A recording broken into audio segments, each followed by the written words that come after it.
But shout out to Joshua S. John. Y'all know who he is. If you don't, check it out. So before you even listen to this, I would strongly suggest, like, because again, this is live. You ain't got to listen to it live. You can come back later. I would suggest starting right there. Non-existence doesn't care. Your level of consciousness does. Watch that video. Listen to what Josh says, so you know what the context is. Right? Good video too. Not a bad video. Just a little bit behind on the ideas of nothingness and somethingness, right? But I would suggest going there first, right? Then you come here and finish this, right? So in that video, Josh said a few things. Some people posted some things in the comments. Some guy said something along the lines of a void state is non-existence, and I had to tell him, no, that's not. A void state is a state, meaning it exists. State alludes to existence, meaning it's not non-existent. Like, non-existence is the absence of all states. It's literally the absence of all things. There is no thing that exists in non-existence. That's why it's called non-existence, because nothing exists, right? Right? A void state is just an abyssal state, a meditative state. I can do void meditations every day and I touch the void. Am I literally touching nothingness? No, you're getting as close as you can. What you're really tapping into is that chaos, the actualization of potentiality, possibility, etc. Abyssal meditations are chaotic meditations, are chaos meditations. They're not, you're not really touching the void. There's nothing to touch. Like, you understand? Like, there's no state to hold if we're talking about the void, right?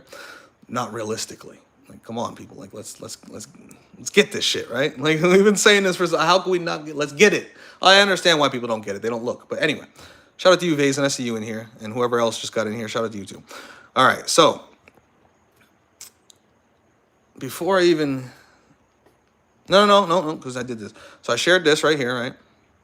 I tag Josh too. I always tag everybody. I don't just say things. I don't want people to feel like I'm talking shit about them. You know, like I don't want anybody like, hey man, I saw like 4 of his posts and they seemed like they was responding to something else said. No. If I'm responding to something you said, it's a response to something you said. Like, all love, but it is what it is, right? So I said, for Josh and anybody else that really wants to understand what's being pondered and discussed in this particular video, check out the full curriculum.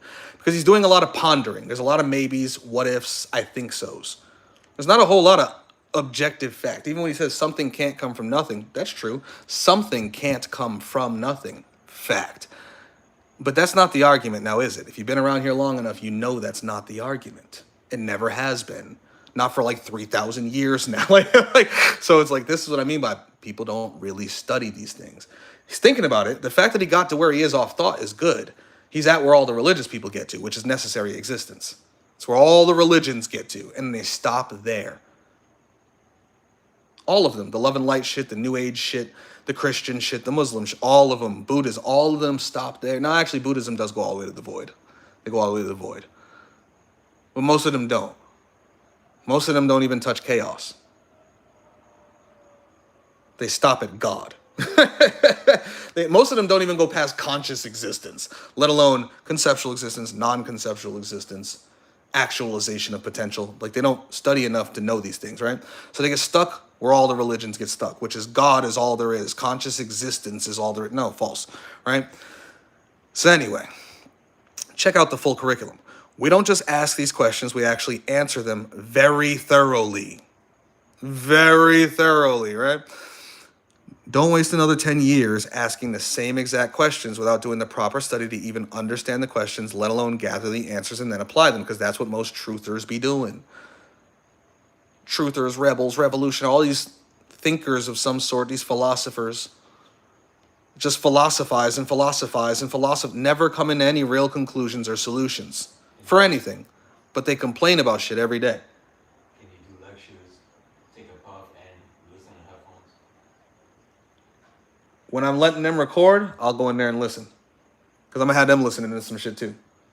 So yeah, I could do a few things. I gotta eat too. I gotta do like 5 things at a time. But let me get up to the point where they're listening to my recordings. And then I'll step in the other room with you, my good brother. See, we multitasking over here. And we're gonna be getting drunk, but I gotta eat first. I gotta eat before I drink anything. Being this bitch throwing up like a retard, trying to talk to you niggas. Now listen here, niggas. Nothingness and somethingness. Be over here drunk as shit, yelling at you motherfuckers. But anyway, I'm going to say this one more time because this is what truthers do. They spend their entire lives doing it. Don't waste another 10 years asking the same exact questions without doing the proper study to even understand the questions, let alone gather the answers and then apply them. It's not actually all that hard to come to the accurate. Oh, and again, that's not like a shot at Josh. I don't know how long he's actually been online or anything. That's a shot at everyone. The whole so-called truth community, because this is what niggas do. They ask the same questions for fucking years. Never coming to any conclusions. Huh? A pen? Pen. Drawer in the kitchen. Underneath the... I'll get it for you. Just, you hold on. Just wait until I get them to recording and I will do whatever you need, sir. All right? I'm glad it's raw and authentic. It's always raw and authentic. We raw authentic around these parts. We unapologetically authentic. He's like, you got a pen? I'll get it for you in a minute.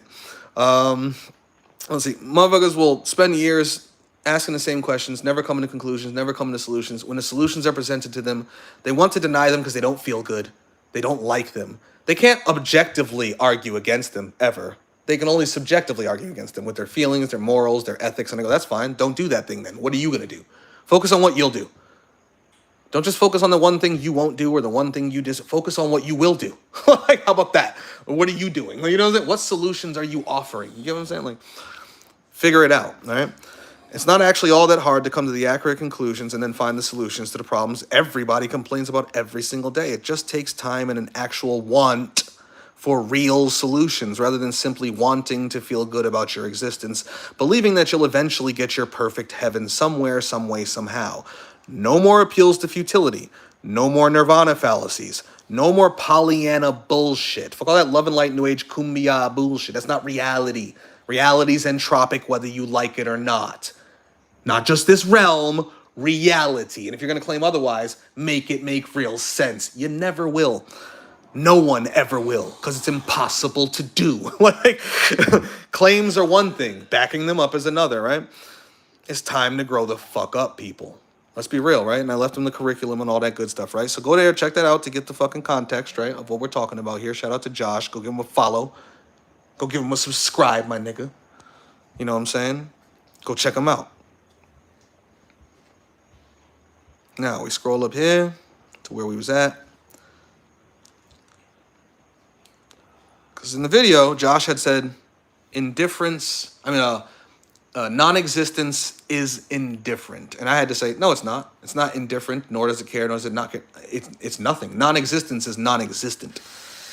You know what I'm saying? Existence is indifferent. It doesn't care, nor does it not care. Conscious existence cares because conscious beings care. So conscious individuals can care or not care. They can be malevolent or benevolent. Right? Go watch Marcus's most recent video. Go watch his last two videos, actually, in a row. Mark, Moon, Spilly.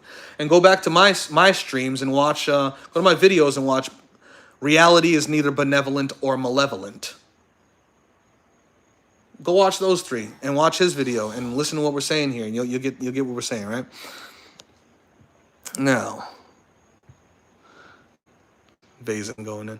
I said existence is indeed indifferent, but non-existence is not indifferent. Non-existence is non-existent. It can't be anything. Non-existence can't be anything.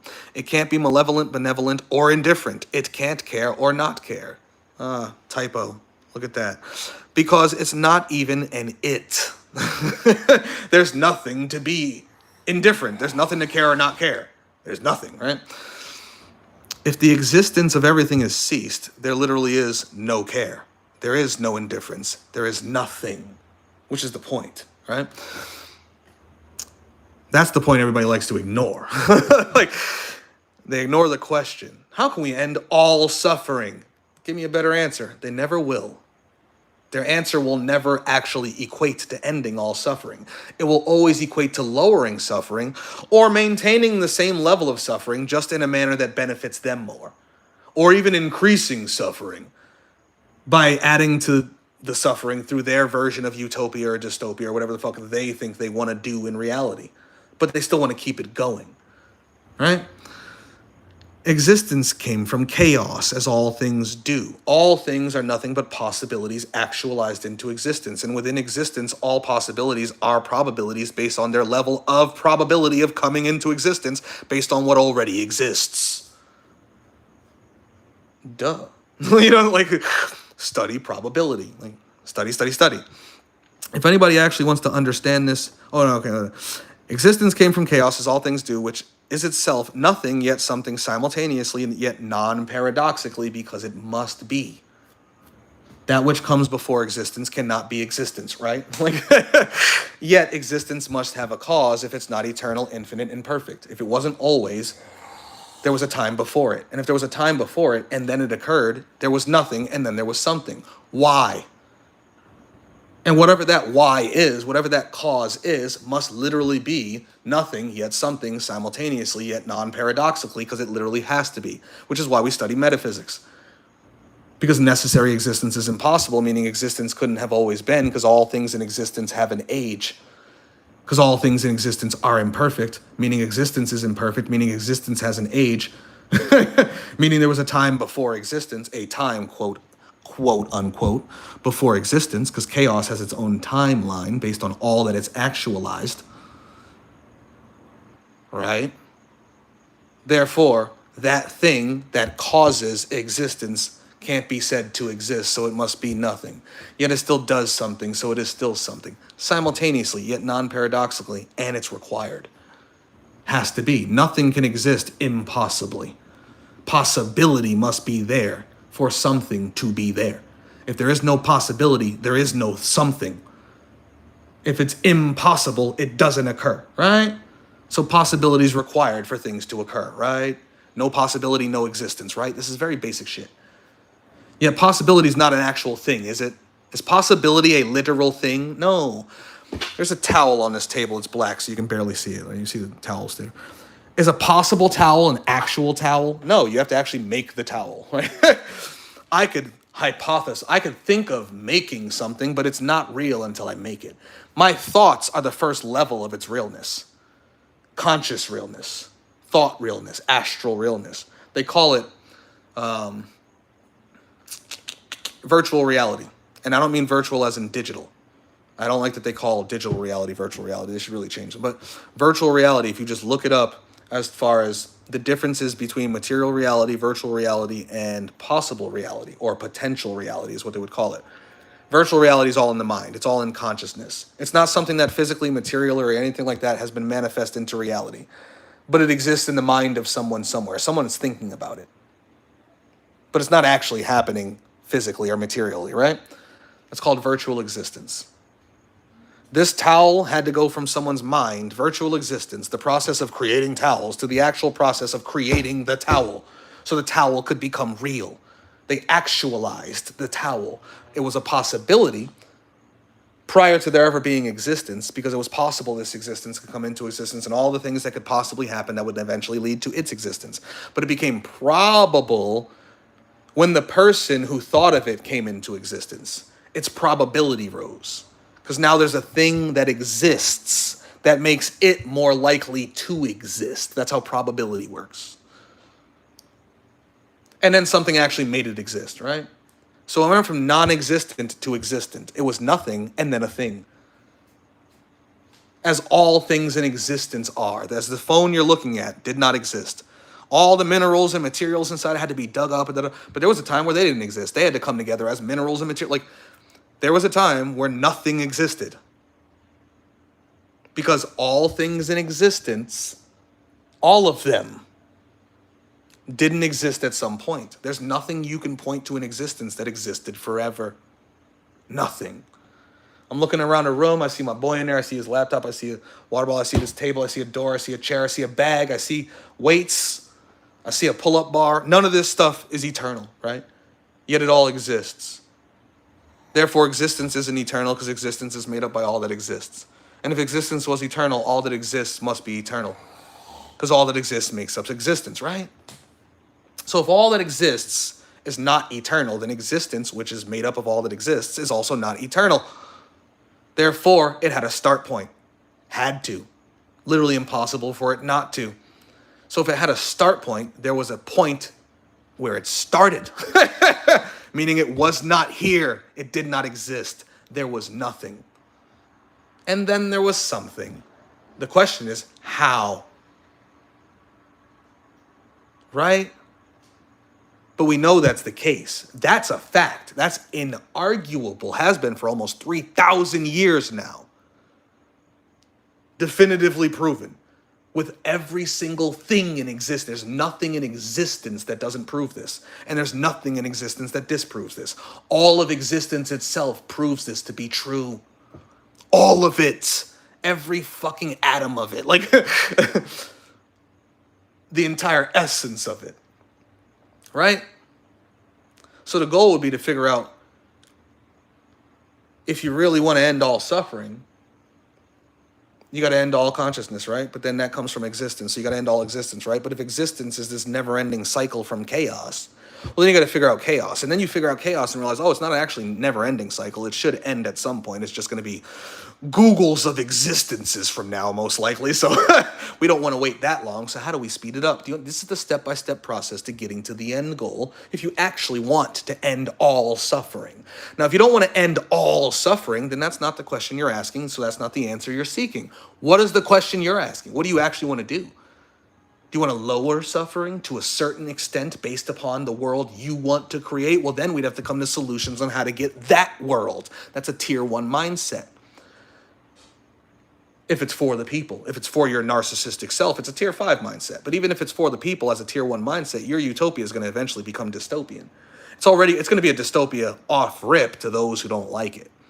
And for those who like it, over time, they may not like it for long. You know, it's like people born into it may end up disliking it, like the same way we dislike this, right? But if you ask certain people, they'll say this is utopia. I have a friend who will tell you capitalism created utopia. If you went back 300 years ago and you told them about this world, they'd say you live in utopia. And they would. And they would. And yet when we look around, what do we see? Nothing but dystopia, right? So when you make your realm or your world or your better civilization or society and you swear it's utopian because it's vegan and and we care about the end, there's going to be motherfuckers out there like, this is a dystopia. We need to overthrow it. Burn this shit to the ground. No matter what world you make, there's going to be motherfuckers suffering in it because consciousness leads to all conscious experience. Suffering happens to be one of them. And it happens to be the most prevalent one. So, it's going to occur no matter what reality you have. As long as there is existence, as long as there is reality, and there's consciousness within it, there will be suffering within it. Now, if you're okay with that, fine. Choose how you want reality to be and impose your will upon it as much as you want. Go be the tyrant you want to be. Or be the destroyer and say, end the cycle entirely. I'm tired of tyrants. I'm tired of cycles. I'm tired of governments. I'm tired of control structures. I'm tired of realms. I'm tired of consciousness.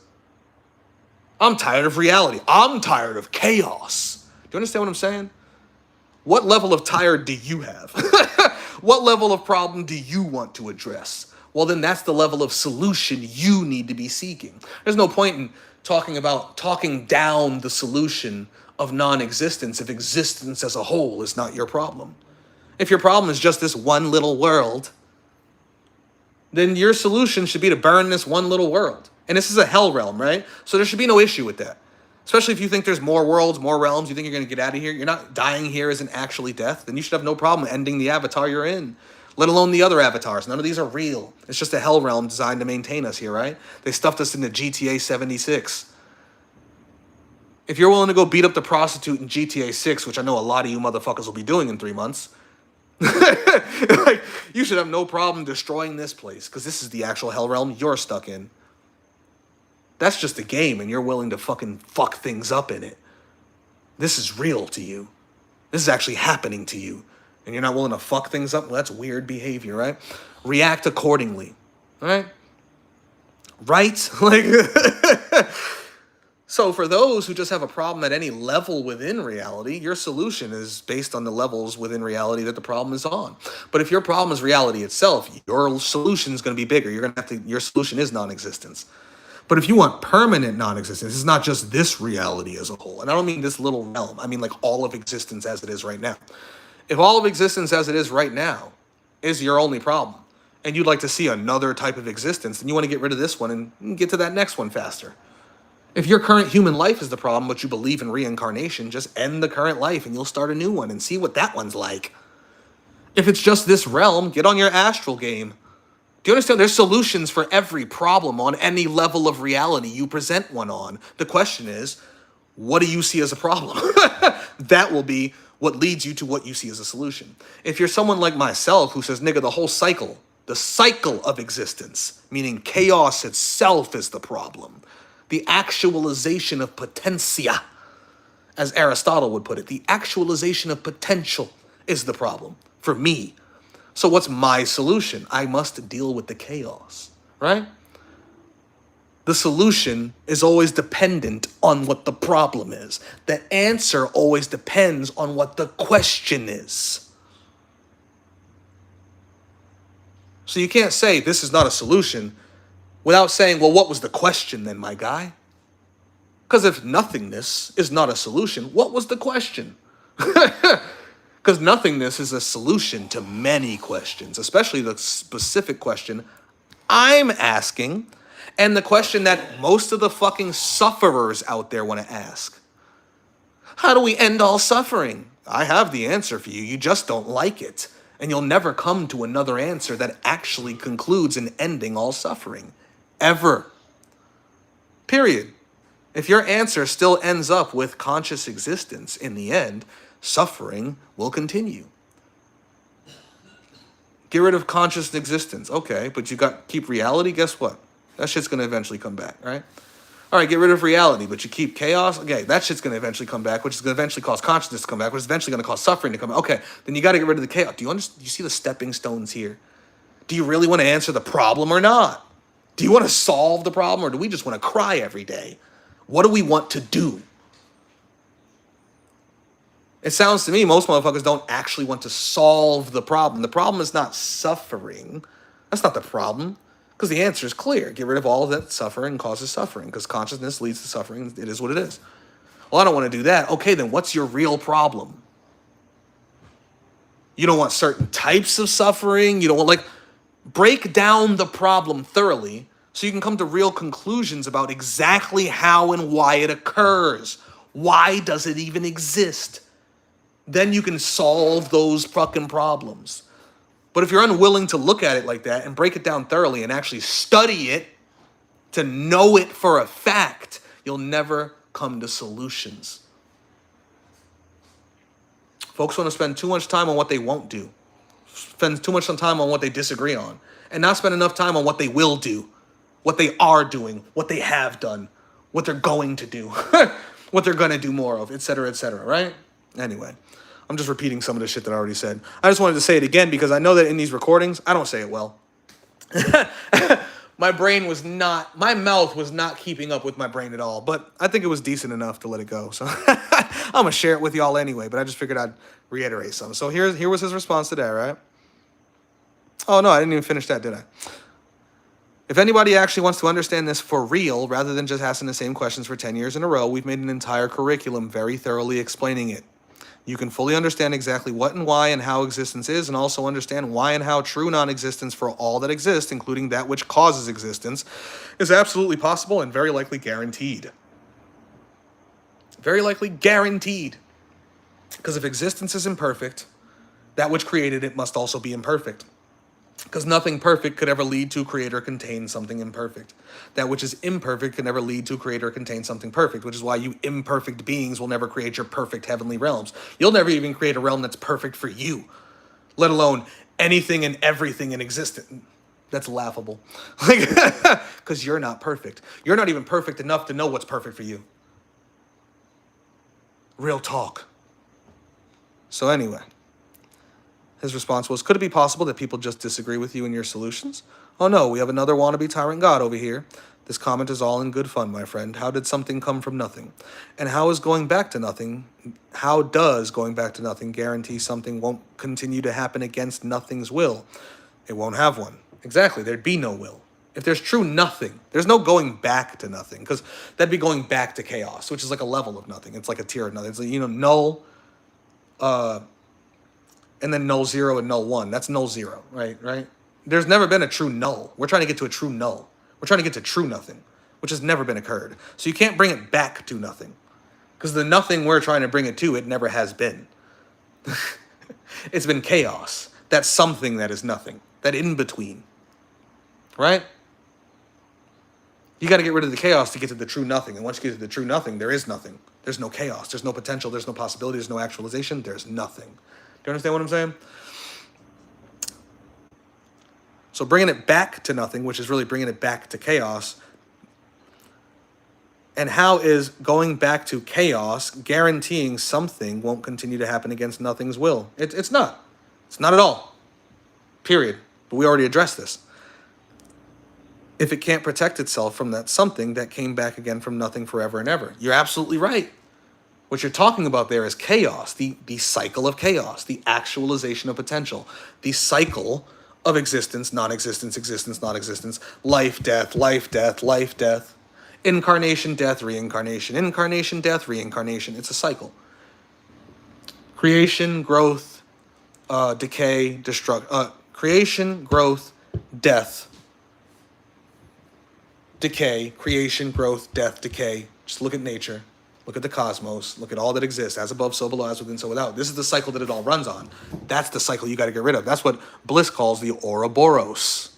You got to kill the Ouroboros. But how do you do that? See, this is where you start talking about the chaos, right? It's all been addressed in the curriculum very thoroughly. And we've provided solutions to all of it very thoroughly. Like, you know what I'm saying? But folks have to actually want it bad enough to go through the shit. Because you're right. It doesn't protect itself. Because it is the same thing. The potential is what's actualizing. It's also what's doing the damage to itself while it exists and then causing itself to not... Oh my God. Anyway. Like, he's not wrong asking the question. I just don't think he asked the question right. Do you get what I'm saying? Because it's not even how do you get something from nothing, because the something and the nothing are one and the same. Again, go through the curriculum. And it's not bringing it back to nothing, because it would never, the nothing you're trying to bring it back to, it was always a state of chaos. We're trying to get rid of the state of chaos to bring it to nothing for the first time ever. Literally ever. Do you understand what I'm saying? Anyway, let's get into these here recordings.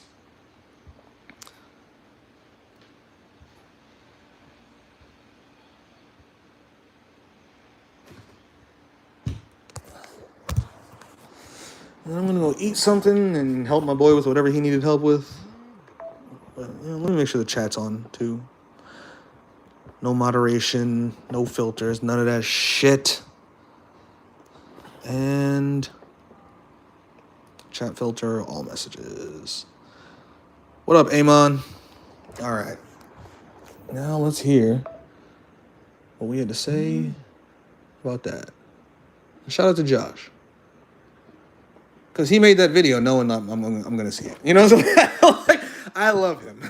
Most motherfuckers, as soon as I start responding to things on their channel, they stop talking about certain things. Because they don't want to deal with it. But Josh will still talk. Thank you, Josh. Thank you. They wouldn't let me answer you on the YouTube. I had a whole long answer. It was beautiful. It was all gorgeous and stuff. It was pretty. It was very nice. And it would not let. And as soon as I clicked send, I knew that I should take a picture of it and bring it here so I can make sure you saw it. And I clicked the wrong button and it was gone. And I was like, what the fuck? And I checked 3 or 4 times. I clicked newest. It didn't pop back up. So I doubt it's going to be there. Maybe you can still see it. Maybe you can't. I don't know. So I'm just going to answer that here, right?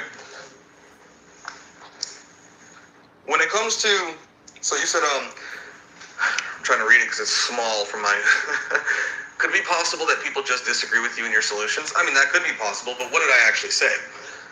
All I was responding to was what that guy said, right?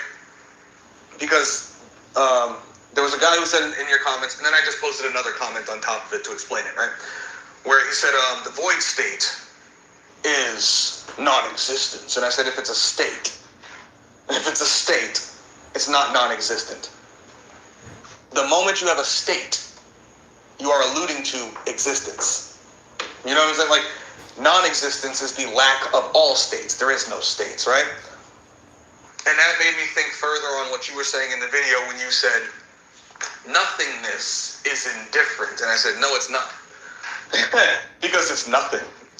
There isn't even an it to be indifferent. Nothingness can't be anything. Even us adding the letters N-E-S-S at the end of nothing is technically incorrect. But since we are humans, meaning we are something, and words are something, they are concepts and they have definitions, and we require these things to explain things and exchange information with each other, we could never speak of nothing as nothing. If we're going to speak of anything, we'd always have to speak of it as something in order to get the point across, right? So we say nothingness, right? But if we're going to be technical, nothingness is not a thing. It's not something that could care or not care. It's not something that could be indifferent. It could not be benevolent or malevolent. Existence itself, same way, because it's not a thinking thing. Now, consciousness can be benevolent or malevolent. Consciousness could care or not care. As you were saying in your video, I'm not really disagreeing with you. I was just simply correcting one thing. You're absolutely right. Non-existence does not exist. Correct. But because it does not exist, it can't be indifferent or care or not care, right? It literally can't do any of that because it can't do anything because it isn't anything. You know, that's all I was saying. That's the tiny correction I was giving you there, right? That's it. Nothing more. I had a longer diatribe than that, really breaking it down, explaining this, but it's not. It's funny too, because what I had typed out, oh my god, it was so much simpler, so much more straight to the point. And then as soon as I started recording, I'm like, why can I not say this exactly as I want it? But fuck it, I will ramble until I get the point across. Like, because it's going to get the point across by the end. Mark my words. I mean, it's not that important since you weren't really, I wasn't really disagreeing with you there, right? When it comes to people disagreeing with my solutions, well, I mean, they can all they want. Problem is, they never really do. So there's two ways to disagree with the solution. There's subjectively, which is how everyone disagrees, meaning it's just something you don't like or it's something you wouldn't do. But that doesn't mean it's not an actual solution to whatever problem that's being discussed. It just means it's something you don't like, you don't do. That's a subjective disagreement with any particular solution. An objective disagreement with a solution would be saying the solution doesn't work for some reason. And then you have to have proof, evidence, things along these lines to actually back up your thought processes on why it wouldn't work. You have to actually have something to back up the claim, right? So for example, if there's a wood fire, some wood is on fire, that's the problem, right? Pour water on it, it will put the fire out. That is an objective fact. If somebody was to objectively disagree with that, they would then have to prove how and why fire on wood would not be put out by water. If they can't do that, they don't have an objective disagreement. No problem, sir. If they don't have an objective disagreement, because they have no objective evidence, proof, or reasoning as to why it won't work, them disagreeing with it doesn't matter. You know, it's like their disagreement is useless. And it's objectively incorrect. If I set a piece of paper on fire and then dip it in water, the paper is going to get wet, the fire is going to go out. That's an objective fact. Somebody saying that's incorrect will then have to prove that wrong. They never can, so they never do. They don't even try. Subjective disagreement, on the other hand, is saying, well, okay, yes, objectively speaking, the fire would be put out with water. But I don't want to do that for my own moral or ethical reasons, or whatever reasons they have. Maybe it's just an outcome they don't like. Maybe they don't want the smoke. But then there will be smoke. Yeah, that's kind of what happens when you put out fire. Like, well, I don't want the smoke. Then the fire is going to keep burning. Can we find another way? Well, let's throw some dirt on it. Let's throw some sand on it. Let's try to find another way, you know? Fire hydrant. Oh, no, that's too much fire hydrant stuff. I forget what the propellant stuff, right? I forget what it's called. I don't want that. All right, then let's figure out a way to put out this fire that doesn't cause whatever outcome you don't want. You know, it's like there's other ways to put out the fire too, not just the one way I'm suggesting. Like, but that is generally how people tend to disagree with solutions. They don't disagree objectively. They disagree subjectively. It's how they feel about a particular solution. No one's ever objectively, honestly, really, I'm trying to think of a solution any solution, including nothingness, no one's ever objectively, gone to. And nothingness is the absolute height of that. It's the tippy top. I don't know why people always want to do. They always want to focus on the most extreme things and ignore the other billion things in between. Like, well, I don't want nothingness. Good for you. That's fine. Nobody cares. So like, what do you want? All right, how do we get that? Talk about that. How do we get that? Do you understand? So like, everyone always wants to focus on what they're unwilling to do, what they can't do, what they won't do, what they don't like, what's morally wrong or ethically wrong or blah, blah, blah. Everybody just wants to complain about things, right? Nobody ever wants to say, okay, then what are the solutions you're presenting? You. And why are those solutions objectively correct?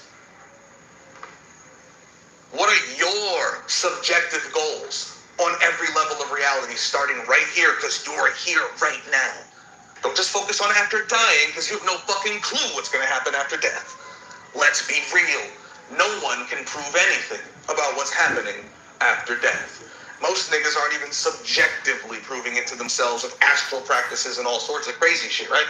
Motherfuckers aren't dying to have a near-death experience to figure out what's going to happen to them on a subjective scale. People aren't really doing that, right? Like, let's just be fucking honest. So, worrying about what's going to happen after death is just dumb. Like, it's literally low IQ because no one's doing anything subjective to prove it to themselves anyway, and you can't prove it objectively regardless, right? So start right where the fuck you are. And even if you want to talk about what happens after death and da-da-da-da, it still starts here. You're still here right now, right? Like, and everything is everything, right? Everything's affecting everything, right? Like, existence is existence is existence. Like, doesn't matter if you're in a simulation that's in a matrix, that's in a fucking thing, that's in a, like, it's still all contained within the same reality. It all starts at what they call base reality, right? And just works its way down. It's all one thing, right? Name a single problem. Name a thing that exists that can't cease existing. See, when you're going to say something like non-existence is not an answer, then I have to ask you, to what question? What question are we asking? Do you know what I'm saying? Like, you can't say this solution's not a solution unless you tell me what question we're asking, which is the part that you did not bring up in your video, and nobody ever does. They always skip the question when they're trying to say it's not an answer because it's the only answer to the question that's being asked. So, what is that answer for? Let's be real. What is that answer for, Josh? It's not for, what do you like? It's the question that all of you people asked for years. Until I showed up and then you guys started changing the way you say things. Let's just be honest about it. The question that was asked was very simple. How do we end all suffering forever? Well, that's simple. You got to end anything that could suffer or cause suffering forever, because as long as there's consciousness, nigga, there's experience. And as long as there's experience, there will be pleasure and pain. Period. So if you want to end all pain forever, you're also going to have to end all pleasure forever. And the only way to do that is to end all consciousness forever. Like, that's just the answer. Whether you like it or not, that's just the truth. You will never have a reality that's perfect for everyone and everything everywhere. You do realize archons are part of reality, right? Zebras could never have a heaven that the lions are okay with. Zebra, you're a zebra.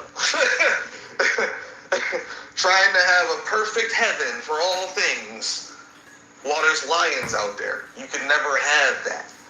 They will always be trying to break into your territory and eat you, zebra.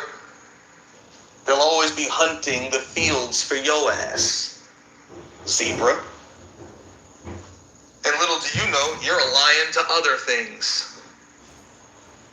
I don't care if you're a vegan on planet Earth eating plants, nigga, you're eating plants. And it's going to be the same in any astral realm you go to, nigga. This is just how reality works. It's all energy exchange. This is all vibrational frequency. You can't go somewhere where things are done and there's no dynamics. Doing something indicates dynamics. When you add energy into the mix, because all things are vibrational, there's not a fucking thing in existence staying perfectly still because it would cease to be. Everything has a vibrational frequency. everything. And that's not just this level of reality. That must go beyond it to all levels of reality, because no one could ever explain anything existing any other way. Because in order for things to be... Are you leaving? I didn't hear that. Boy, should be here around like 6:37. Alright. I'll see you when you get here. Enjoy the spot, brother. What was I just saying? So if the solution is nothingness, if the solution is non-existence, what's the question? Right? If the question is how to end all suffering, well, you gotta end all things that can suffer and cause suffering. There's just no two ways around that. If we want to ask a lesser question, then we can come to lesser solutions, which is what we do. Well, I don't want to end all things. Okay, then what utopia do you want? See, it's not that you're not disagreeing with the solution. You can't. It's impossible. It's literally objectively impossible. You might have a subjective disagreement. You could never objectively disagree. The answer to the fire is putting it out. The fire must become non-existent. Duh, right? Like, even when it comes down to stupid, silly human shit, we gotta vote out the last guy. We can't let him stay in office. They're trying to make his presidency non-existent. Non-existence is the answer for pretty much all things. You want to get healthy? You're going to start eating less sugar so it's not existent within your body. You might not get rid of all sugar in existence, but if you wanted to guarantee the health of all humans, all false sugars would have to be eliminated. See what I'm saying? Like, what question are you asking? If you're just asking how you yourself could get healthy, just stop eating the sugar, start eating the shit over here. You want to get deeper with it, go to the doctor, get your blood tested, get your gut biome tested, get your intestine, find out your actual genome and what your body should actually be like. You can go as deep as you want with how you can get healthy for your body. But if you want to take that to the whole species, you're now going to have to start doing some overbearing things. Like making granulated sugar illegal. All sugars should come from the natural sources they come from, such as fruits and things like this. That's healthy sugars for your brains, good glucose. But all granulated sugar is bad for you. There is no such thing as granulated sugar being good for anyone on Earth. Literally, no one. So if you wanted to guarantee the health of all humans, you would extinguish, get rid of, cease the existence of granulated sugar. Because as long as it exists, there's going to be somebody out there selling it. It would turn into an addiction thing. It would be like a drug. When you make something prohibited, you get bootleggers, my nigga. So now we made this sugar prohibited, so all the humans can be healthy, but there's still going to be niggas trying to sell it like drugs. Trying to make their own sugar and shit. So even when you implement the solution, other problems might occur that you also have to solve. Let's be real about this. Let's stop playing these silly Pollyanna games. No, we're just going to get heaven one day. No, you're not, nigga. You're never getting that. Anywhere. Our little sugarcane fields, we got to send a DEA out to get them. To stop them from selling sugar. You understand? What is the question? That's what the solution is. So, if you're telling me that someone, anywhere, whether it's me or anyone else, is saying nothingness is the solution, then I'm saying, okay, the question is, how do we end the cycle? The question is, how do we end all suffering? Right? See, people don't really disagree with the solutions. They just don't even understand the questions being asked that leads to those solutions, and they only focus on the most extreme solutions, or that they consider to be extreme. They only focus on the ones that they won't do. They're unwilling to do. They can never prove them wrong objectively as solutions. Right? Do you get what I'm like? So even when we talk about people disagreeing with my solutions, bro, it's not... Who? Point them out. We talking about Tom Shepard? Philosophy vids? Like, who are we talking about? Who objectively disagree with any solutions I've ever presented? I haven't seen a single person do it yet. No. Not a nail, not a one. Not one. Not one. One. No one. I've never seen somebody present an actual solution on how to end all suffering other than ending all things that suffer and cause suffering, which would be ending consciousness. Which takes us further into, well, if consciousness was produced by reality, this is why we go into the whole curriculum, right? Because if consciousness is produced by reality, since it's simply a concept of reality, and it requires non-conceptual reality to be in the first place, because no non-conceptual reality, no conceptual reality. Well, then you got to deal with conceptual reality and non-conceptual reality as well if you want to make it permanent, or else it's eventually going to come back and suffering begins again. Okay, well, since non-conceptual reality is based on the metaphysical cause of existence itself, because that which causes existence can't actually exist. But existence can't be infinite or eternal. It's literally impossible because it would have to be perfect. And it's not perfect. All things in existence are imperfect. Look around. And nothing perfect could ever lead to anything imperfect. And nothing imperfect could ever lead to anything perfect. So that which comes before this isn't perfect itself and doesn't produce perfection. And this, anything in this, including you and your own realm, could never produce a perfect realm. Right? This is where literally we are imperfection. We are entropy. Period. That's what existence is. Like, that's what reality is. That's what makes things real. Things must occur. In order for things to happen, there can't be perfection, because nothing can happen in a state of perfection because it's already perfect. And in order for things to happen, things must happen, right? In order for something to be occurring, there must be something occurring. There's got to be occurrences, happenstances. Things must be doing things, right? Those are dynamics. Like, this is entropy. Like, doing things equals entropy. Like, people don't seem to get this shit. If it's perfect, it can't become more perfect, and it can't be less perfect, because if it was less perfect, it wasn't perfect to begin with. You can't make something perfect imperfect, or else it was never perfect. There was a niche in its armor. There was a chink in its armor. There was a weakness. There was something that could negatively affect it. If it could be negatively affected, it's not perfect. Do you understand what I'm saying? So existence is not perfect. So that which causes existence is not perfect. So therefore, existence will cease to exist, as all imperfect things eventually do. And even that which causes existence will eventually cease to exist, right?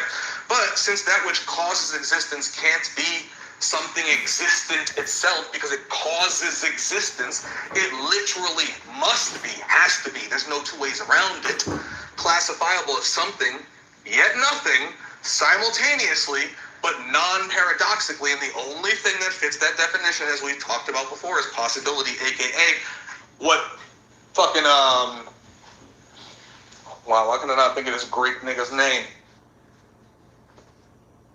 Yeah. See my nigga down the street. Oh man, Aristotle. Aristotle called it potentiality or potentia. 2,500 years ago. Like, no. So it was 2,500 BC. So 4,500 years, a long time ago. Motherfuckers been knowing about this, right? It's called potential, potentia, or possibility. And the randomized actualization of possibility is what we know as chaos. And it's called chaos because it's randomized, because it has to be randomized. Because there is no laws. There's nothing existing yet to control the actualization of possibilities themselves. But possibilities must actualize or we could never have existence. It's very simple shit. Like, if it can't be perfect, meaning it is imperfect, meaning it has to produce imperfect things, because look around, everything around you is imperfect. Right? But it causes all that exists, meaning it can't exist itself, meaning it must be non-existent, right? Meaning it's literally nothing, yet at the same time it does something, therefore it must also be something simultaneously, but it can't be a paradox or it wouldn't be real. Like, if you actually sit down and think about these things for real, and go study that thousands of humans have done it before you, you're not the smartest nigga ever, neither am I. There are motherfuckers way smarter than us who have thought about this for decades of their life before they died, going throughout all of human history. Step on their shoulders and learn something, my guy. You know, it's like, because I hear what you're saying in your video, but you're missing the point, especially when you say something can't come from nothing.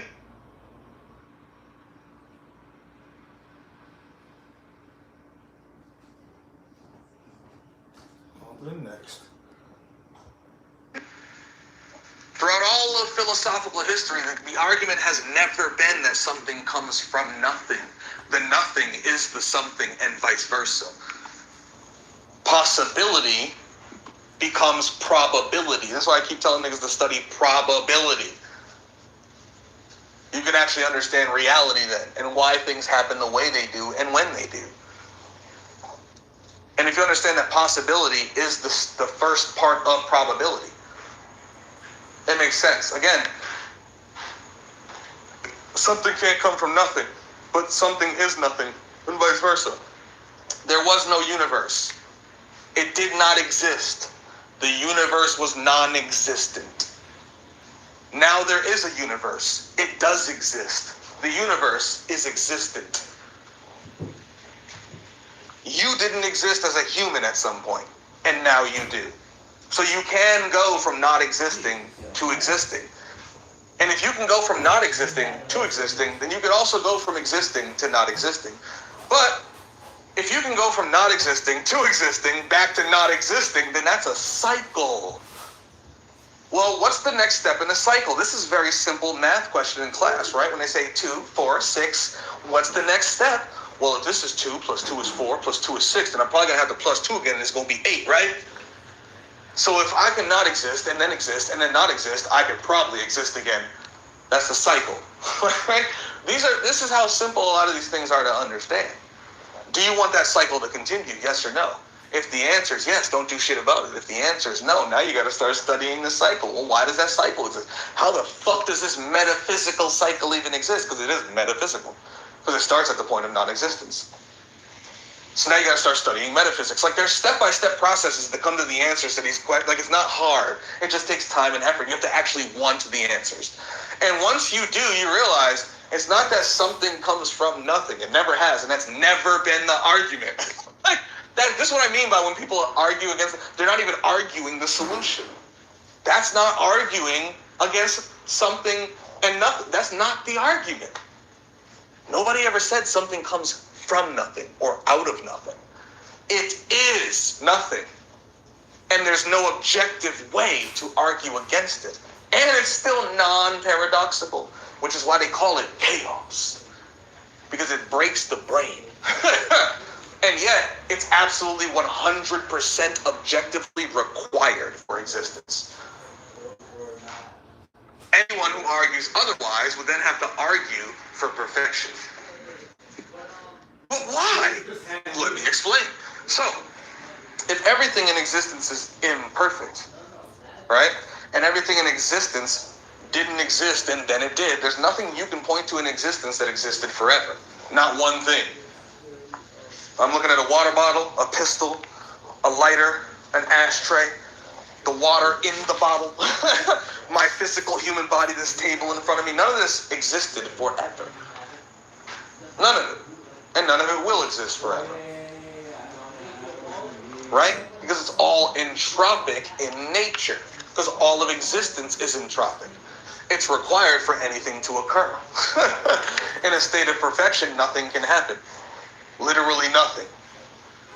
In the perfectly negentropic state, nothing can happen. In the perfectly entropic state, nothing can happen. You have to be in an in-between state, a fluctuation, somewhere in the spectrum for things to occur. Right? So let's step it back again, right? This is existence. JC Antinatalist, what's up? What do you think about Bliss and Josh's theories about coming back here? That's what we're answering right now. And I've been answering that for years. On the internet, I've been answering that since my very first live stream. People just don't pay attention. Like, we've been answering that question the whole time. You know what I'm saying? So I just need people to pay attention. That's it. That's all I need people to do is pay attention. That's it. Like, I don't need shit else from anybody. Just pay attention. You'll get it by the end, right? But it didn't exist. Oh, no, I'm not yelling at you or anything. You gotta say sorry. I saw your question and figured I would just say, hey, you showed up at the right place. I mean, we're about an hour in, but that's what we're talking about right now anyway, right? I just wanted to let you know. That's all. Shout out to you, JC.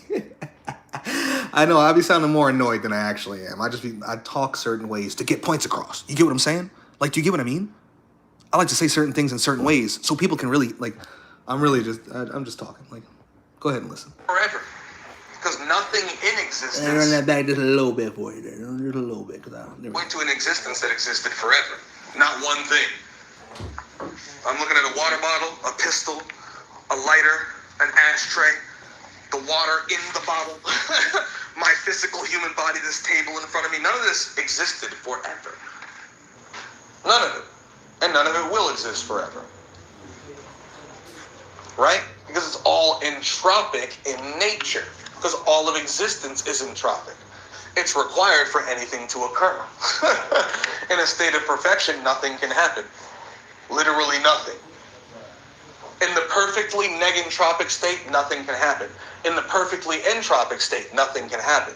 You have to be in an in-between state, a fluctuation, somewhere in the spectrum for things to occur. Right? So let's step it back again, right? This is existence.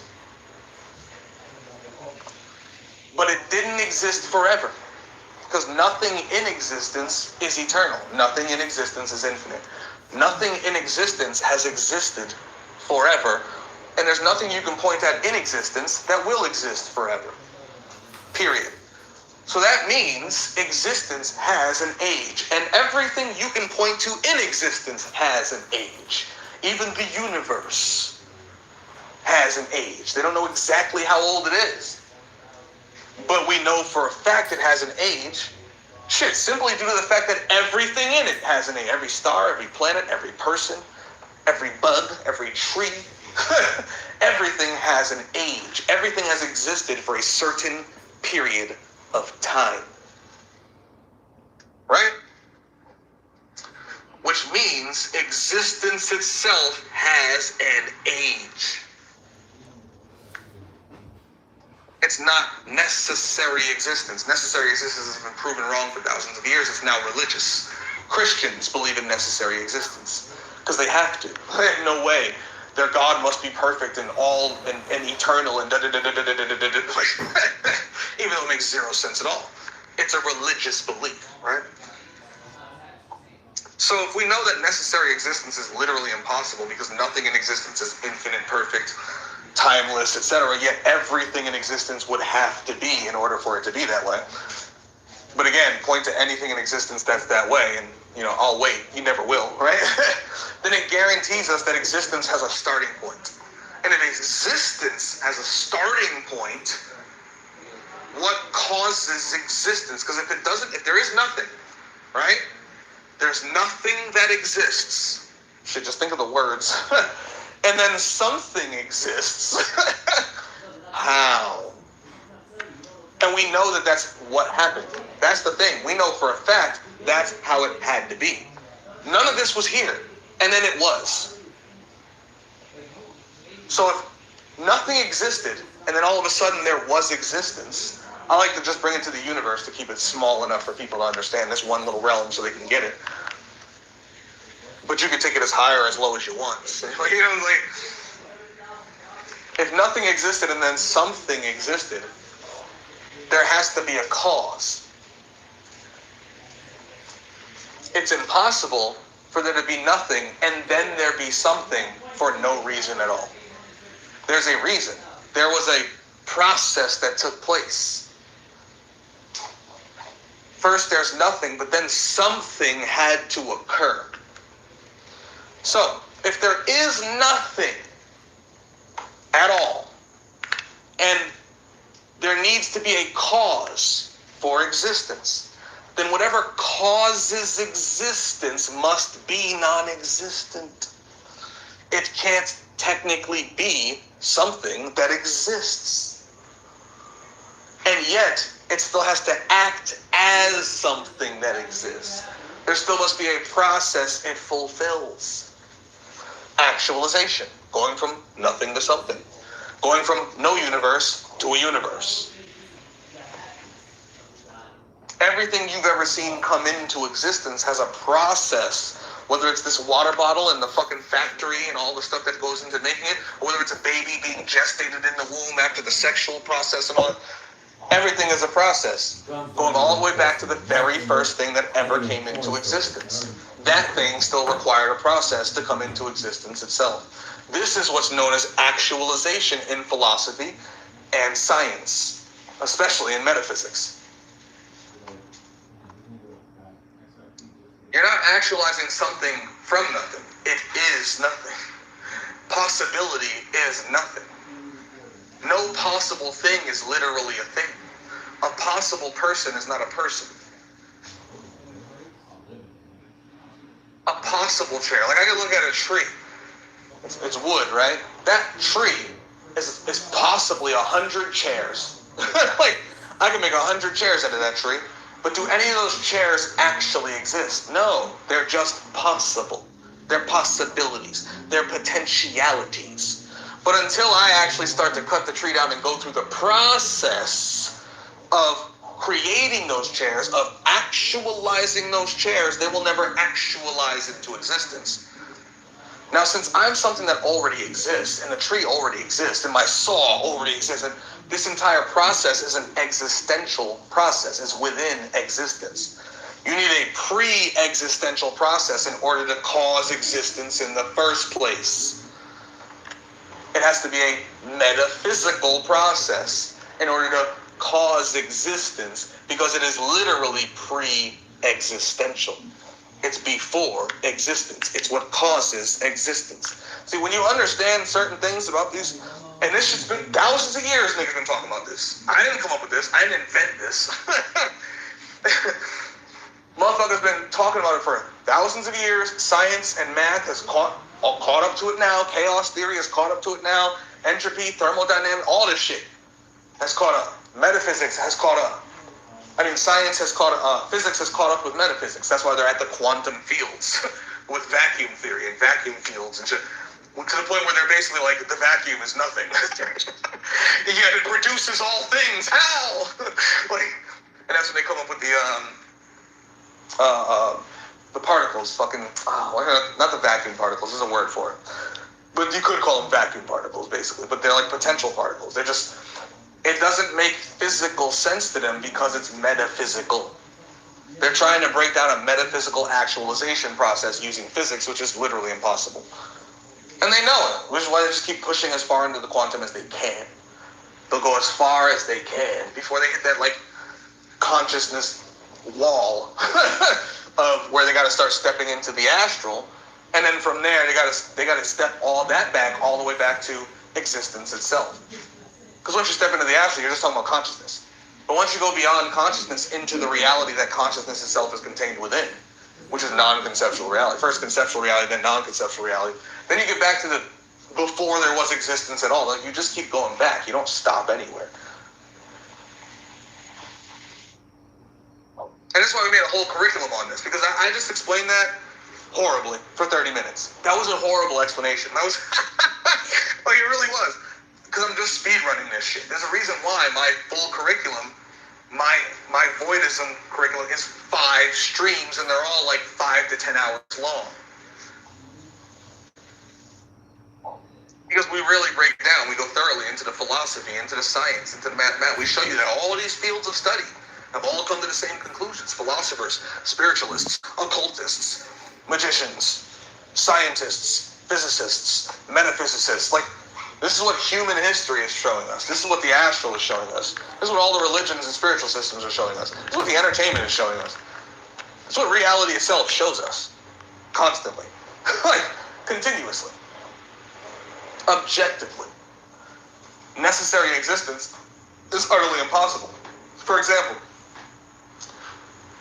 if you were to say existence always has been and always will be, what you're saying is existence is perfect. Because in order for something to always be, it must be perfect. There's no way for it to ever not be. Because if there's any way for it to ever not be over the span of eternity, it will eventually not be. Period. The probability is just going to line up at some point. If you are capable of dying at some point, with enough time, you're going to die. Like if reality is imperfect, if existence is imperfect, it is incapable of death. I mean, it is capable of death. It's capable of ceasing. So if it's capable of ceasing, over enough time, it will eventually cease. It has no choice. Like, just as you don't with your human body. That human body's only going to last so long based upon the level of perfection it is within its structure. And that's just within its structure, not even in total perfection. Like, as a human body, the more perfect it is as a human body, the longer it's going to last. But there's no such thing as a perfect human body. Even the human body itself is not perfect because it moves, it does things. A perfect body would be like a perfect sphere. Like, a perfect sphere is the perfect shape. There's no flaws, no imperfections. If anything was to touch any of it, it would like cease exist. Like, so if we're not talking about a perfect sphere, you're not even talking about a perfect shape. The human body is not a perfect shape, so it's not a perfect structure. But even within its structure, if it's as perfect as possible, it will last as long as possible. Let's say a human that is anatomically perfect can last 1,000 years. But they're still going to eventually die. A reality is no different. Anything that exists is no different. Existence itself is no different. And since existence is not perfect, it will eventually cease. It has no choice. Period. Arguing otherwise would be arguing for its perfection, its eternity, its infinity. But you can never say it's infinite because it is measurable. All things within it are. If reality is infinite, reality itself is immeasurable, incalculable, unaffectable. It's perfect. Yet, I can affect everything here. Everything here is imperfect. And again, perfection cannot lead to imperfection. So we can't just claim it's just this realm. No, because if this realm is imperfect, whatever it's held within, whatever created it is also imperfect. Therefore, whatever that is held within and whatever created that is also imperfect. As above, so below, as within, so without, as between, so around. Niggas say these things and don't know what they mean. You can't have an imperfect realm where everything's imperfect, but then think reality itself is perfect, eternal, and infinite. It's impossible. Impossible. Everything in existence would have to be perfect, eternal, and because everything in existence makes up existence. All that exists is existence. All that is real is reality. So if there's anything that's real, that is imperfect, reality is imperfect. Because all that is real is part of reality. If there's anything that exists imperfectly, then all of existence is imperfect. Because all that exists makes up existence. If you have a single cell in your body that's imperfect, your body's imperfect. In order for your body to be perfect, every cell would have to be perfect. That which makes up the whole structure would have to be perfect at the smallest scales in order for it to be truly perfect at the largest scales. Guess what? You can't have one cancerous cell but claim your whole body is perfect. You can't have one cancerous fucking realm, simulation, fucking soul trap, whatever the fuck, but claim existence and reality is perfect. And if you can't claim it's perfect, you can't claim it's eternal or infinite or any of that stuff. And if it isn't, then that which led to it, meaning the chaos, the metaphysical nothing yet something non-paradoxically itself is also imperfect. Meaning it shouldn't exist forever either. Nothing should. Just think of the words I said. Nothing should. Like, you really have to study these things. And make it make real sense. The moment you said, you can't get something from nothing, I knew you didn't really study this. Because I'm like, you're not even making, that's not the argument. The argument has never been something comes from nothing. The something is nothing. It's just layers of nothing. Nothing and something, when it comes to existence, are damn near inseparable. Because they are one and the same. And that is the only reason why I would ever say true, pure, perfect non-existence may not be possible to achieve. Yet at the same time, when I go, but chaos itself is imperfect and creates nothing but imperfect things, so it could never be perfect either. Like, Therefore, it can't last forever either. Okay, maybe we can't do it on our own to force it to happen, but it will die eventually of its own type of old age. But if it can die of old age eventually, then there's no reason it can't be forced to die sooner. Do you understand what I'm saying? Like, this is basic shit. You're a human. Can you die? Yeah. So then something can kill you. Yeah. If left to your own devices, you will live to a certain age based on whatever behaviors you take with your body. But your own behaviors with your own body changes your lifespan, does it not? Yes. Now, if we are conscious beings in the body of consciousness, in the mind of God, if we are conscious beings in existence, making up existence, we are existence. So, if you with your body could commit suicide, could do self-harm, you could eat things that make you unhealthy, we as existence can do the same thing to and within existence. Do you understand what I'm saying? Like, this is all simple shit. Just scale it down. As above, so below. As within, so without. As between, so around. Understand what this means. Your human body ages, right? It's entropic, right? It can take damage. It can die. Then something can kill it. If you die of old age in any form or fashion, it simply means you're capable of death. And if you're capable of death, something can speed that up. So, if something's not perfect, not eternal, not infinite, meaning it can die, it can cease, it can end, which is a guarantee that eventually, at some point, it will end, there's also a guarantee that it can be sped up, and it can be killed outright. Your aging process can be sped up, just based on what you eat and the things along those lines, let alone if you drink some poison right now, you'll die. Do you understand? Existence is no different.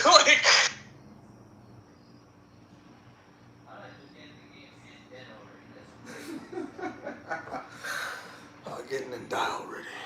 Next. Because you're just something that exists, which means... So Vazen went off in here if y'all want to read all that. I love you, Vazen. I'm not doing it today. I'm trying to get through this. And I got the other one to do, and I think I want to do it right after this too. JC and the Needless.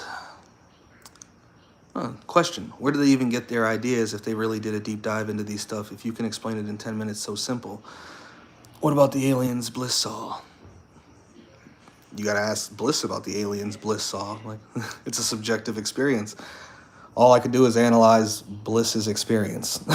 Like, that's all I could do, right? I couldn't tell him if he ever actually saw aliens or not. And he could never prove to us whether he did or not. You get what I'm saying? Like, we'd have to all analyze that subjectively with our own objectivity and our own subjectivity. All right? Anyway, on to the next one. Shout out to Bliss. Still love that guy, too. Shout out to Reaper. I love all these motherfuckers. That's why I be yelling at them. Because you're just something that exists, which means existence can die, because all that exists is part of existence. So if you are something that exists, you are part of existence.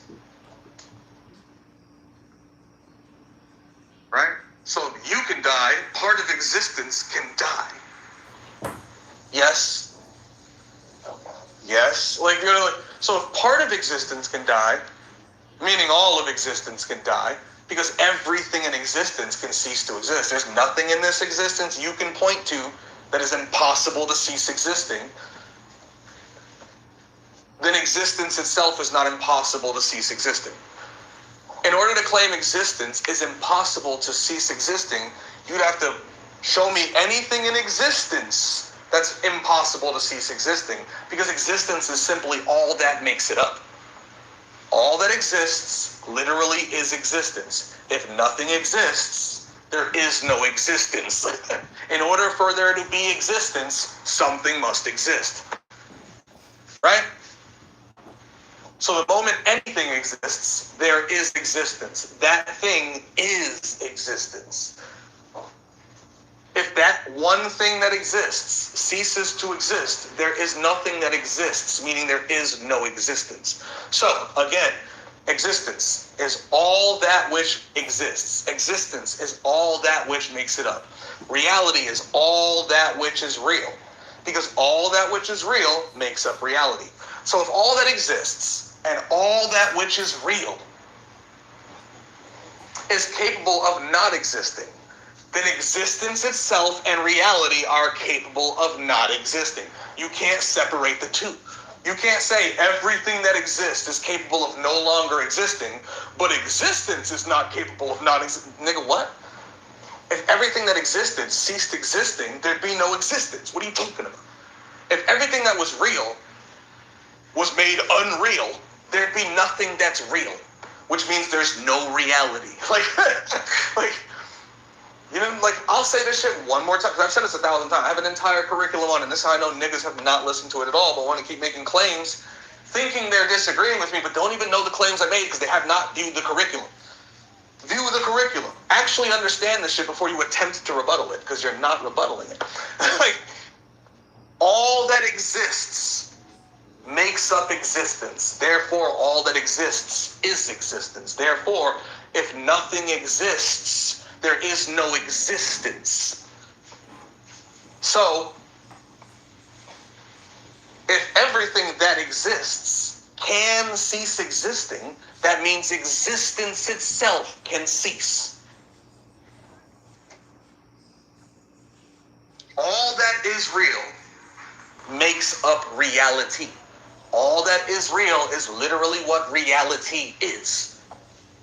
Reality literally is that which is real.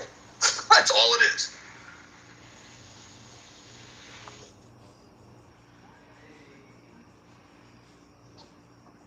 So if there was nothing that's real, there's no real things, then there is no reality, right? So if all these real things ceased existing, they ceased being real, there'd be no reality. And since everything that is real and everything that exists can be ceased, then existence/reality can be ceased. And if it can be ceased, over enough time, it is guaranteed that it will be. The only question is, how long will it take? So if you want it to take longer, like the elites in them do, you do everything in your power to extend existence. And that can come to any level of existence. That goes right down to your body. Do you want to live longer? Then you treat your body better. You behave more negentropically towards your body. Do you not care about how long you live? Then you behave indifferently and you just do whatever you want. Do you want to die as fast as possible? Then you behave entropically to your body. Do you want to commit suicide? You'd literally kill the body. Do you understand what I'm saying? Like, put a gun to the head, pull the trigger, the brain is destroyed, the body dies. It's very simple shit. Do you know what I'm saying? Like, scale it up. As above, so below, as within, so without, as between, so around. It works with everything. That's why it's the first thing you're taught in any occult studies. Period. That's something they learn in science and math. It's called systems thinking. Everything's a system, and they all interconnect. Everything interconnects with everything else. Nothing is separate from anything at all. Period. And no one could ever make a philosophically, logically, mathematically, scientifically, metaphysically, or ontologically consistent argument that would say it is. Period. Extend reality. If you don't want it to continue, you do the opposite. These are very simple conclusions that lead to very simple solutions. Either you want the cycles to continue, or you don't.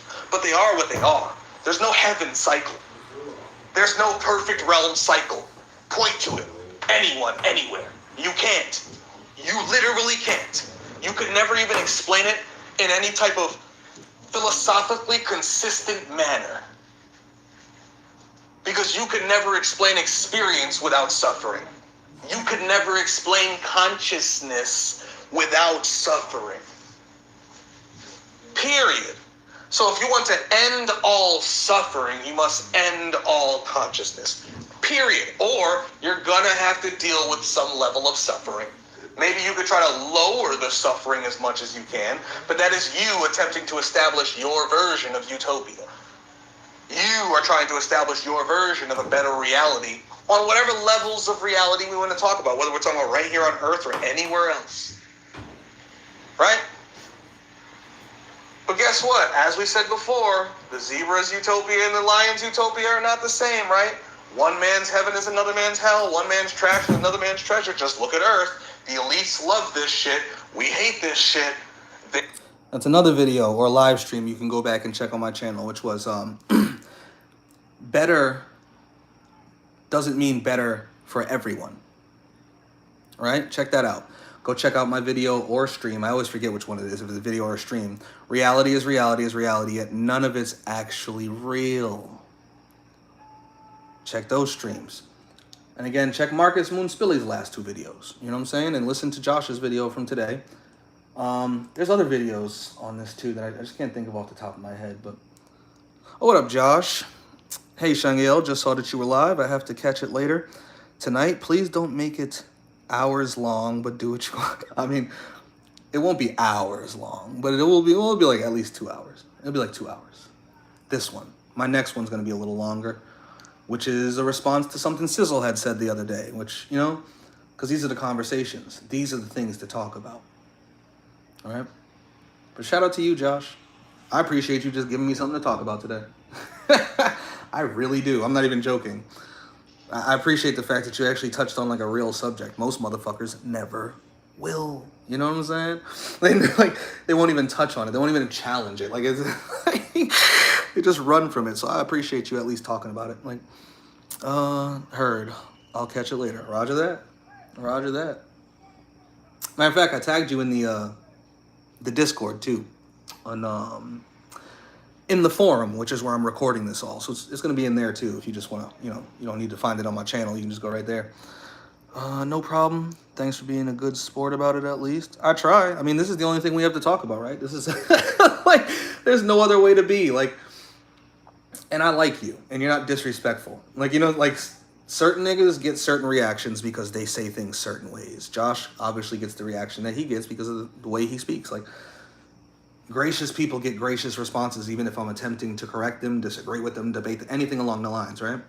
It is what it is. We're all in this together, one way or the other, whether we like it or not. So, when a nigga says something and you think that it needs to be addressed, please address it, even if it's me. Just do your damnedest to address it in a way that's not going to make somebody try to, you know, come at your neck, like, right? So I respect the way Josh does this. Anyway, let's continue. Their utopias are dystopias. So Let's scroll that back 2 minutes. all that is real makes up reality. All that is real is literally what reality is. Reality literally is that which is real. That's all it is.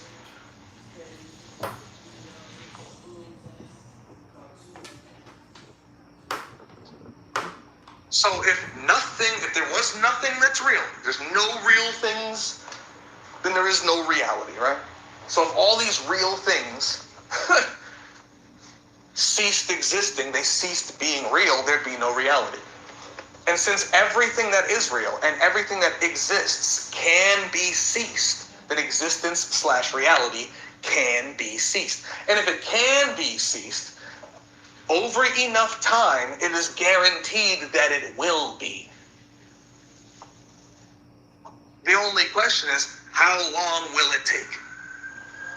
So if you want it to take longer, like the elites in them do, you do everything in your power to extend existence, to extend reality. If you don't want it to continue, you do the opposite. These are very simple conclusions that lead to very simple solutions. Either you want the cycles to continue, or you don't. But they are what they are. There's no heaven cycle. There's no perfect realm cycle. Point to it. Anyone, anywhere. You can't.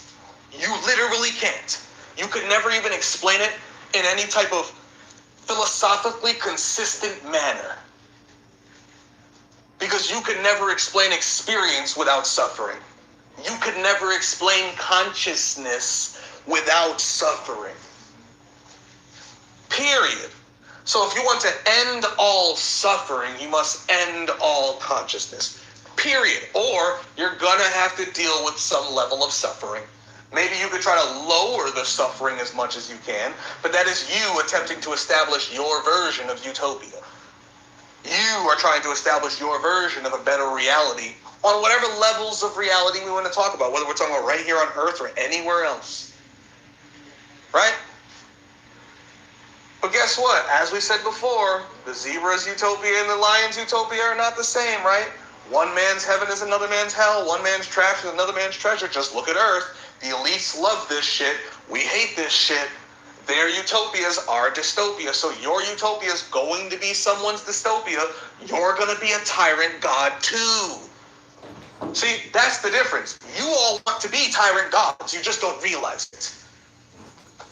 For all you know, the same tyrant god, because, whatever people want to believe, Demiurge, Yaldabaoth, AIX, whatever they want to believe. Watiko, mind virus, whatever they want to think is the god of the realm. Or gods, or council, or the larger consciousness system, or whatever people want to call it, right? The thing or things that rule this thing we're all in, right? The realm is, and whatever they want to believe is running or ruling the realm. Yeah. Whatever they want to believe is ruling the realm. Go step out on the porch and yell at my boy. With the whole neighborhood.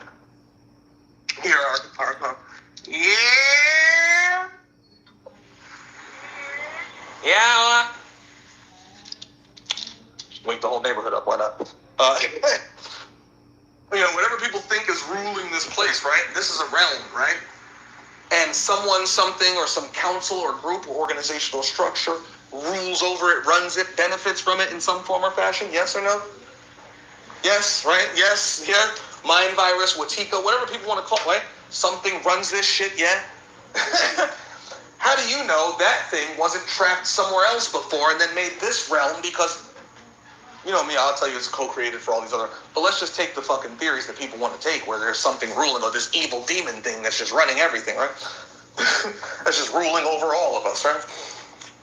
So, for all you know, we could have been beings that were evil to it, had it trapped in some realm, or them. We could have been the evil tyrant gods before, and then they put us in here, in prison, nigga. Now we're in prison. Being ruled over, and we think we're the victims. Do you understand what I'm saying? Because these are how cycles work.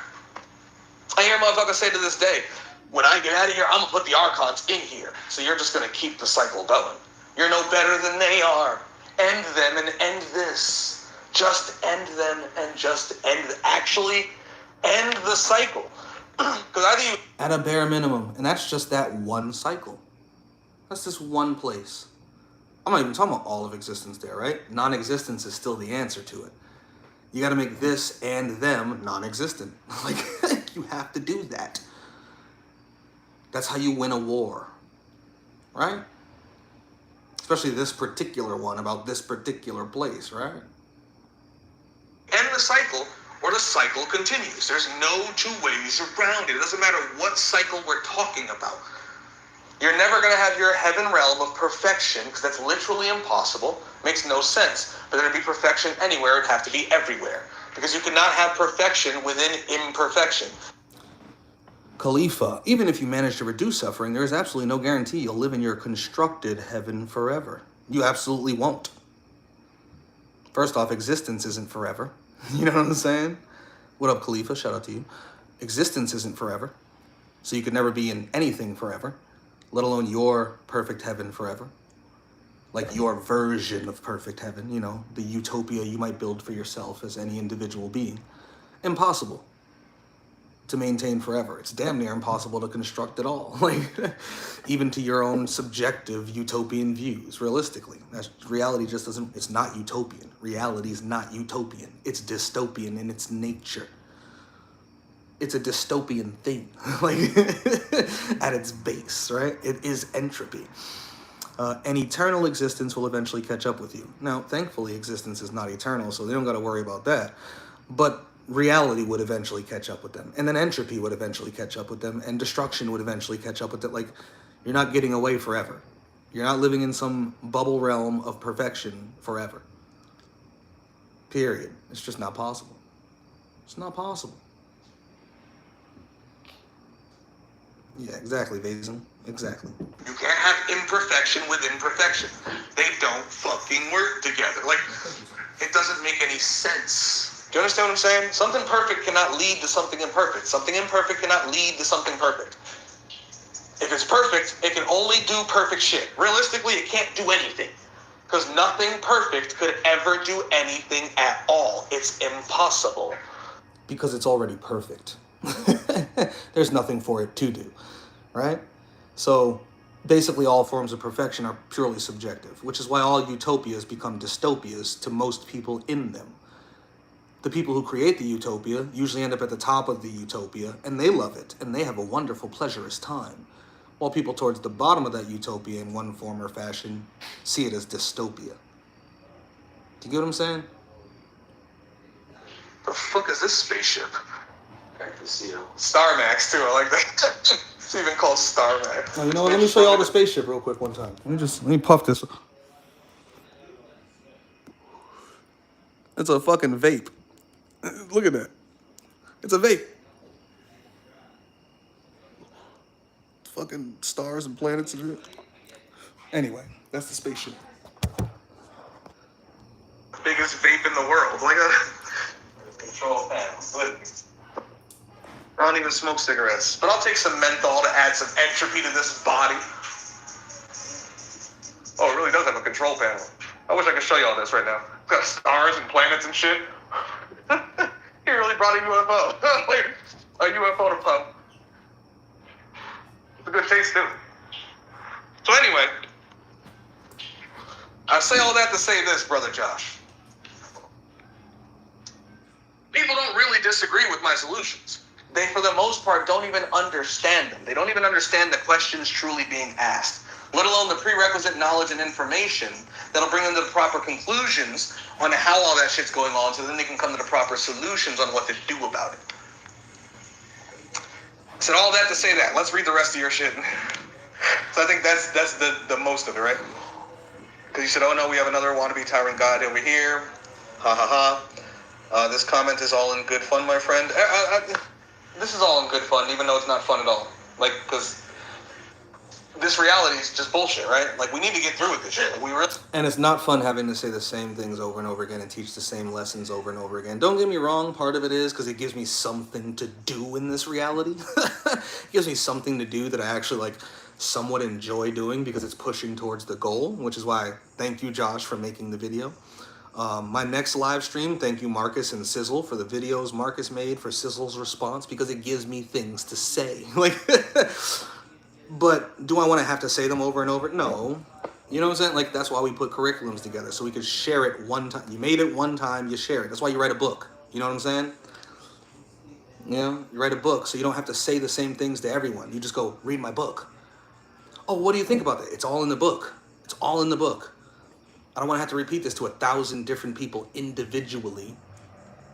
You know what I'm saying? Like, I can just hand the book to them. And if they really want my thoughts on it, they'll read the book, right? You get what I'm saying? Like, compendiums, curriculums, books, etc. This is what we do these things for, right? Khalifa, I was just using the pro-cosmic logic to show how flawed it is. I mean, at first it sounded like that, but I didn't know if that's exactly where you were going. But that is how flawed it is, right? The point I was making is, even if existence is eternal, like pro-cosmics want to believe it is, that wouldn't work in their favor either. It would not. It would be the complete opposite. The complete opposite. You know what I'm saying? So shout out to you, Khalifa. We need to get to the solutions of this shit to get something done, right? Like, that's what I'm trying to get everybody to focus on. What you want to do. What do you want to do? Even if it's establish your utopia, even if it is lower suffering in any way you want to do so. If it's to increase, well, what should everyone be doing, right? How do we do that? And that's the point of focusing on the solutions, right? This comment is all in good fun. How did something come to nothing? We went over that. And how is going back to nothing guarantee something won't continue to happen against nothing's will? Doesn't. That's the cycle again. This is why we go all the way up to chaos. See, we don't even just talk about non-existence. We go into, well, what caused existence? And that's when we get into the actualization of potentia, or potential, or what I've just started saying, possibility, because I think it's a simpler word for people to understand. Once you understand how the actualization of potential works, you understand what negative potential is. Counter chaos to chaos itself, not negentropy and entropy, because that's just a measurement of chaos. Counter chaos, which most people don't know what any of this shit is, which is why we put a full curriculum together. I'm not going to go over all of it. I just went off for 40 minutes and probably explained it terribly anyway. So I'm not going to do another 40 just explaining it more terribly. I have a whole curriculum for that purpose, right? Won't have one, because it won't. Nothingness doesn't have a will. But the point is, if you get rid of the chaos itself, you get rid of the actualization of potential, there's true nothing. There's never been true nothing. Ever. There's always been a nothing that is something simultaneously actualizing into existence. What be that? A little something. What be that? Oh, big Tito's. With the big Tito's and the nips. Okay, my nigga, I guess we're getting drunk tonight. Man just showed up. All sorts of alcohol and shit. I guess I know how the night's going. Let's see, yeah. So we don't just stop at existence. We go into what caused it and everything, because you have to. You got to keep pushing it back. You can't stop at civilization, humanity, nature, the universe, the realm, the matrix, the pleroma, the cosmos, God. You got to go all the way back to the thing that caused it all. What is the base underlying problem of everything? That would be chaos. That is the cycle. The true cycle is chaos. The fluctuation between existence and non-existence, and existence and non-existence. And so you're right when you said that. What's the guarantee? Nothing's the guarantee, unless you get rid of the actualization of possibility itself. That's the only question that might be impossible to answer, and yet we've still been providing answers, theories. We talk about it all the time, because that's the ultimate thing to solve. But there's no point in even thinking about solving chaos from the standpoint as a lowly human being if motherfuckers can't even, I don't know, not pay a tax to the elites who are raping children that they cry. Like, you understand, like, the things that people actually whine about on a daily basis isn't mostly the chaos and the void. Including truthers. Most truthers are not talking about high-tier shit all the time. They're not talking about, like, the archons or Soul Trap or every single... They're usually talking about complaints right here on this fucking earth that involve other people who make decisions. This is all probability. This is all entropy. Things can actually occur here. You can do things, right? Right? Is their job, their boyfriends and girlfriends, their family, their parents, the NPCs, gang stalking, the people keep looking at me. Like, it's a lot of basic human level shit. The government, finances, people are poor, poverty, children are hungry, people get raped and tortured, and suffering occurs, and they talk about it here on this planet. I'm like, all right, so address it here in any way you can. Whether that's a tier 1 utopian type of addressing, like, I want to try to make my best world possible, whatever that is, and however you're going to get to that, you got to be realistic about. Or tier 0, yeah, that's still just going to carry out the cycle again, because it is. Whoever tries to create their utopia is going to create the next dystopia. That's how it works. So either you want to create the next dystopia, trying to be as utopian as possible, or you just want to get rid of it. Which one? These are the only real choices. The third choice is just be a cuckold and go along with it all. Like, just go along with it. Whether you enjoy it or you're crying about it doesn't matter if you're going along with it. You get what I'm saying? Neither of those are a solution to it. They're just acquiescing to it. The solutions are, you either have to change it to your will, impose your will, become the tyrannical God, right here on Earth, right at this level of reality. Shout out to Dark Skin Huey. Shout out to him. At least that nigga knows what he wants to do. All of existence or anywhere in between. If you want to impose your will on any levels of reality, let alone all of reality, you're going to have to become imposing. There's going to be an imposition of will. Or you simply say, let's just get rid of all of it, which is still an imposition of will, but it's not a permanent one. It's temporary. You impose your will to get rid of all will. There is no will anymore. Everything's gone. But if you impose your will to dictate your utopia, you're just going to create another dystopia, and the cycle keeps going. And it doesn't matter if you're talking on Earth, in the astral, or any level of reality, let alone all of existence as a whole. Either you want to get rid of cycles, or you want the cycles to continue, just in a way that benefits you more, and those like you more. Because let's be real, the world we want is not the world the masses want. The Earth we want is not the Earth the masses want. They like this shit. They are incentivized by it. People... Your utopia is not their utopia. Period. People are crazier than you actually fucking know. Normal people are not good. They're bad. Like, as I said, we're all evil in our own fucking ways and to our own levels and degrees. Every man's utopia will be another man's dystopia. Period. Period. Khalifa, existence is a toxic relationship and humans are addicted to it. That's why they want to fix it. It's like an abused wife clinging on to an image of a husband she created in her head. Exactly. That's never been what he is. It's not what he's going to be. It's not even possible for him to be that. It's a fantasy. Not only is your utopia not their utopia, but their utopia is not your utopia either. Shout out to you, Vazen. These are facts. The Archon's utopia is not yours, right? It's not mine, but it's theirs. So either you have to impose your will to establish your version of utopia, whatever reality you want within reality, or you simply get rid of it and you end the cycle entirely. Either you maintain the cycle in whatever way you want, or you end that cycle, or you just simply sit within it and cry about it, or enjoy it, because some people like it. That's not even a problem to them, right? But if it's a problem to you, you only got 3 options. Sit around and whining about it. Option number 2 is impose your will upon it to make it how you want it to be, and maintain that for however long you can before entropy catches up and destroys your shit too, because your shit's gonna become dystopian as well. Or 3, get rid of it entirely. Get rid of the entire cycle. My man Huey was talking about making his vegan utopia so nothing can suffer, and I said, nigga, the meat eaters ain't gonna have that. You're gonna have to kill them all. Are you ready to do that? He said, yes. I'm gonna tell him, eat the apple or die, bitch. And I'm like, that's what you gotta do if you want to get that vegan utopia. Like, you know, it's like, you might have to kill me too, nigga, at the end, because I like chicken and shit. Like, who knows? When we get there, I might join. I might say, fuck it, let's shoot people for not eating apples. I don't know. Like, we're not there, right? That's not here. That's not actually occurring. That's just what he would like, right? So if he wants that to ever occur, he and anyone like him is going to have to actually go out of their way to impose their vegan utopia on the world. Because the world's not going to just suddenly start treating animals like they're fucking humans. They don't even treat humans like they're humans. They don't give a fuck about each other. They're not going to suddenly care about all of nature and everything everywhere. And it's never going to happen, right? So if Huey wants that world, he's going to have to force it on niggas. He has to make the monkeys do what he wants them to do.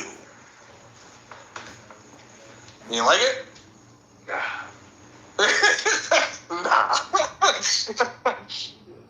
Alright, I guess I got another good. You're going to have to force the monkeys to do what you want them to do in order to have your utopia, your world that you want, or you're never going to have it because these monkeys are going to keep monkeying the fuck around. Or you could just get rid of all of them. That's option number 2. They got to go. And again, that's just at this monkey human level. Let alone any other level of reality you want to address. Whatever cycle you want to address is either a cycle you're going to try to dominate and take control of so it operates in a manner that benefits you and those you want it to benefit more, or you're going to try to destroy the cycle, break the wheel. Which one is it?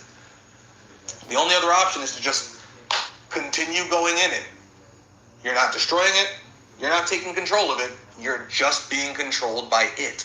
So either you're just a slave in creation, or you're trying to become a tyrannical god, or you're trying to become a destroyer. There's really no third out. There's no such thing as a benevolent god, because you're going to have to destroy in order to be benevolent. Before you can even give your people whatever it is you want to give them, you're going to have to overthrow the power structure that's not going to allow that. You got to destroy regardless. Destruction, non-existence, is an answer regardless.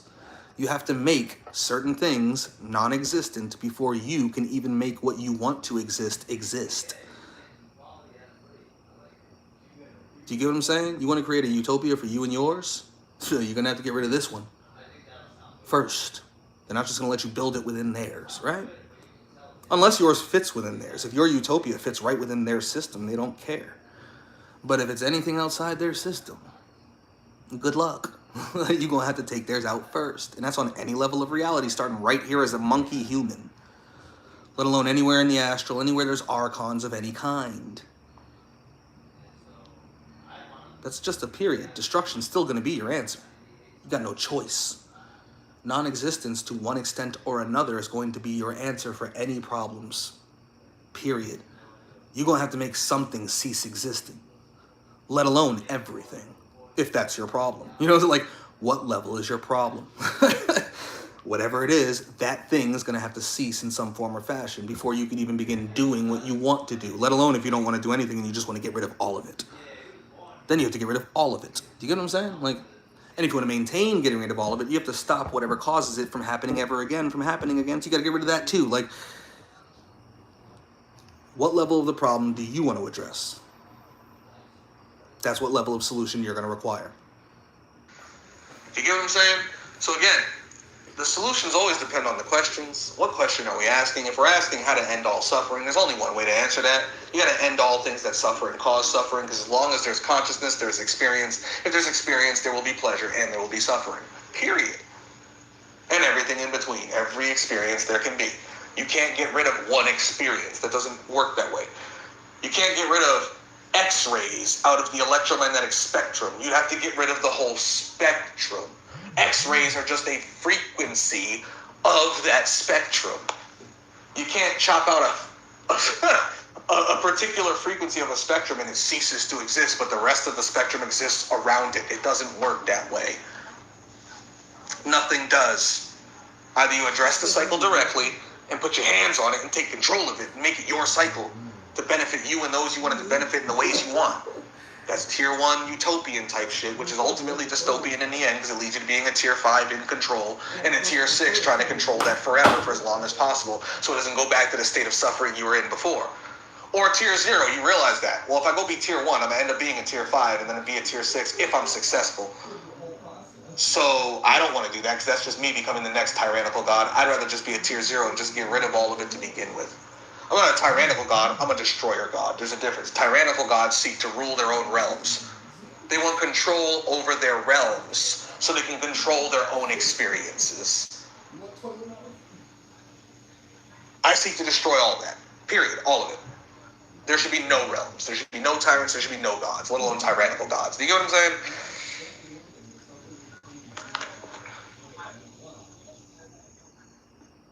Can't protect itself from something that can come back from nothing, bro. Okay, we answered that. He's right. You know what?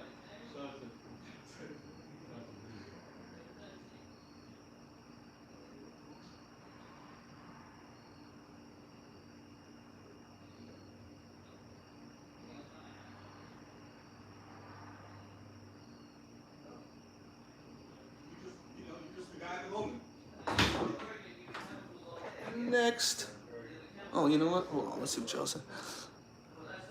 Khalifa, people will say we're living in hell, then when you ask them why, they complain about society. Right? This is a hell realm. Why? And everything they say next is about civilization. It's about humans and shit. They might stretch to nature. They might stretch to cosmic laws and things like these, but these are still things in existence, right? But most of their complaints are going to be societal. Let's be real. They're even personal, person to person, relationship-wise. And I don't just mean boyfriends, girlfriends, I mean family, friends, people talking to people, dealing with people, right? Bosses, jobs. It's usually something societally related more than anything else, right? Right? After we destroy this place, we'll need you to stay behind just to make sure existence doesn't try anything funny. I mean, if that was actually what was necessary, I would sign up for the job. But even then, I would sign up for the job telling them I'm going to fail eventually and probably be the reason it comes back. Thank you, sir. Because anyone trying to stay behind to do that job for that long, forever, nigga, good luck.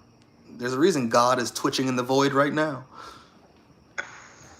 So yes, I think that was a long, hour-long, roundabout answer to that question. I think we got to the answer. But again, this is what I always say. If you really want the answer, you fully want to understand it, just go through the curriculum. That's what it's for. We made a whole curriculum just to break this down, so it's actually understandable. Massive amounts of metaphors, analogies, examples. We use all the evidence and proof and facts. We go from math to science to metaphysics to occult to magic to spirituality to religion. We show it in everything. To entertainment, peep the mythos. We show it in everything. And we show objectively the truth. What is provable and definitive, inarguable. And no one has ever objectively argued it. Ever. Even your argument here where you said, well, what's to stop the nothing from... You're right. That's why we talk about that. That's why you should get in the curriculum.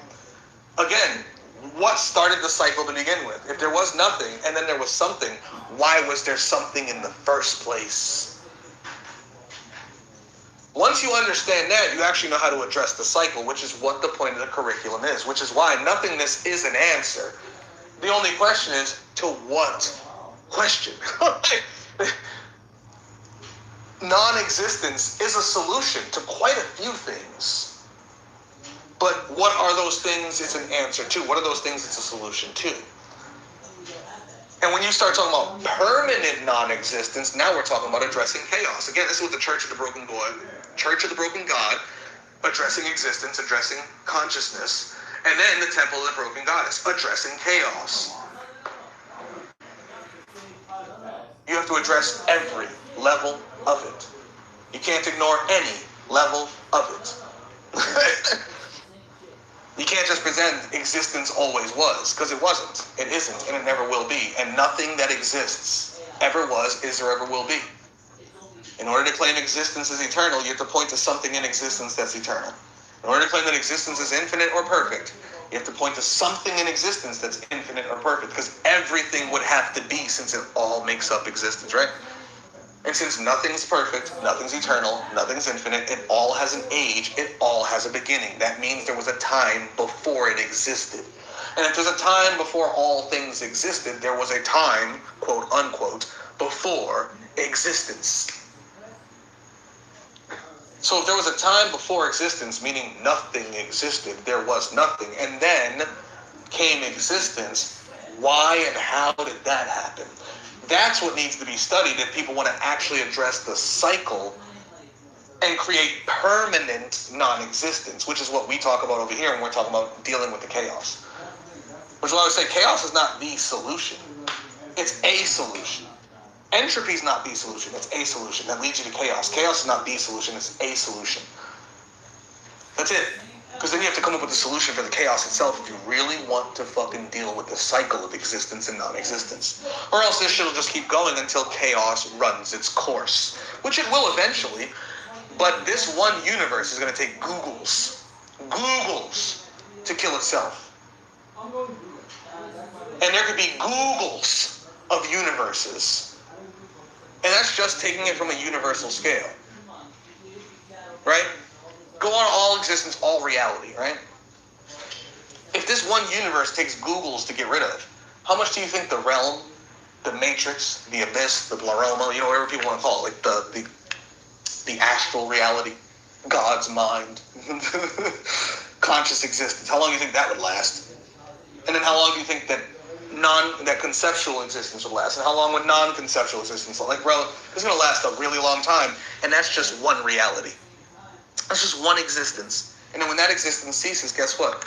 Eventually another one spins up. And you could have Googles of those. Do you understand what I'm saying?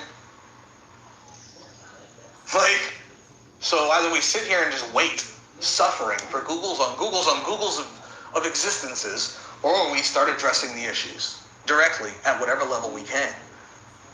Period. There's no other options. Just go along to get along. Just deal with it. Or do something about it at any and all levels you possibly could. Which first comes with studying it and fully understanding it at any and all levels you possibly could, so you know what to do about it at any and all levels you possibly could. Right? Starting right down here, dealing with human-to-human personal relationships, going all the way up to the chaos and the void. That which metaphysically causes all that exists. The cause for the cycle itself of all things, right? And everything in between. That just is what it is. No matter what the problem is, the answer is going to be the same. Deal with it. Just go along with it. Either you love it and it's not a problem at all, or it is a problem and you complain and you whine about it, but you go along with it anyway. That's tier 2 and then tier 3. Or you try to take control of it and make it benefit you for as long as possible, which is tier 5, tier 6. Or you try to take control of it so it can benefit everyone. You know, you try to be as utopian as possible, which is going to lead you to being dystopian anyway. That's tier 1, which is going to lead you to tier 5 and tier 6. Or you say, fuck the cycle entirely, get rid of it. I don't want to keep the cycle going at any level for any reason. I just want to get rid of it completely and entirely. That's tier 0. That's why we have the tiers and stuff. Like, what tier are you based upon what solutions you want, based upon how you see reality and what you see as problems? But we always say, learn, teach, preach, promote, and carry out any and all possible solutions to any and all possible problems on any and all possible levels of reality, including all of reality and that which causes reality. Especially when it comes to anything you specifically see as problems. And then support anyone else doing the same, even if you perceive them as doing less than you, as long as you perceive them as doing anything about the problem at all, let alone those doing the same level as you or more than you. Right? You address every level of existence. Like, we always want to focus on the one thing we want to... Nothingness is not an answer. All right, what about everything before that then? What do you want? What reality do you want, starting right here, going all the way up to the chaos and the void? At every level of reality, what is your end goals? What is your agenda? What solutions are you pushing, are you promoting? What are you doing every day? And what are you no longer doing? What have you started doing? What have you stopped doing?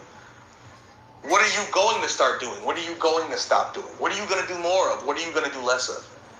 And what do you think anyone and everyone else who agrees with the world you want on any and all levels of reality, starting right here, going all the way to the chaos and the void, what do you think they should be thinking, speaking, and acting on a daily basis? What should they be doing and not doing?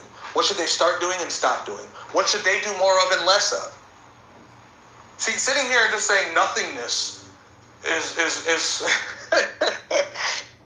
like, you're like, it's a waste of time. What's the question? And this is the problem when they're like, oh, he's evil, he just wants to kill everything. Well, they ask the question of how to end all suffering. In order for that to actually occur, yeah, everything that's living would have to die. Because in order for you to end all suffering, you'd have to end all conscious experience, meaning you have to end all consciousness, meaning that all conscious things would have to cease being conscious, meaning all living things would have to die. It's a step-by-step objective process. Like, there's no two ways around it, right? See, the question always alludes to the answer, right? So there's no point sitting around saying, like, you can't get something from nothing. Well, no shit. Everybody knows that. That's never been the argument. It's a waste of time. Because true nothing has no potential, no possibility, nothing could actualize. Yet if there is no thing in existence at the time, but something causes existence, there's nothing causing existence. Think about it. Nothing causes existence, yet existence is still caused and requires a cause. Well, what could be classified as nothing that is still something? Possibility. Potential. It's the only thing. What actualizes? It doesn't matter if you're talking in psychology, metaphysics, physics. What actualizes? What becomes real? What goes from non-existent to existent? Possibilities. Something isn't, but it's possible. And then it is. It went from nothing to something. It didn't come from something or out. It didn't come from nothing or out of nothing. It was nothing. It was not a thing. It did not exist. It was just a possibility. And then it came into existence. It was nothing. Now it's something.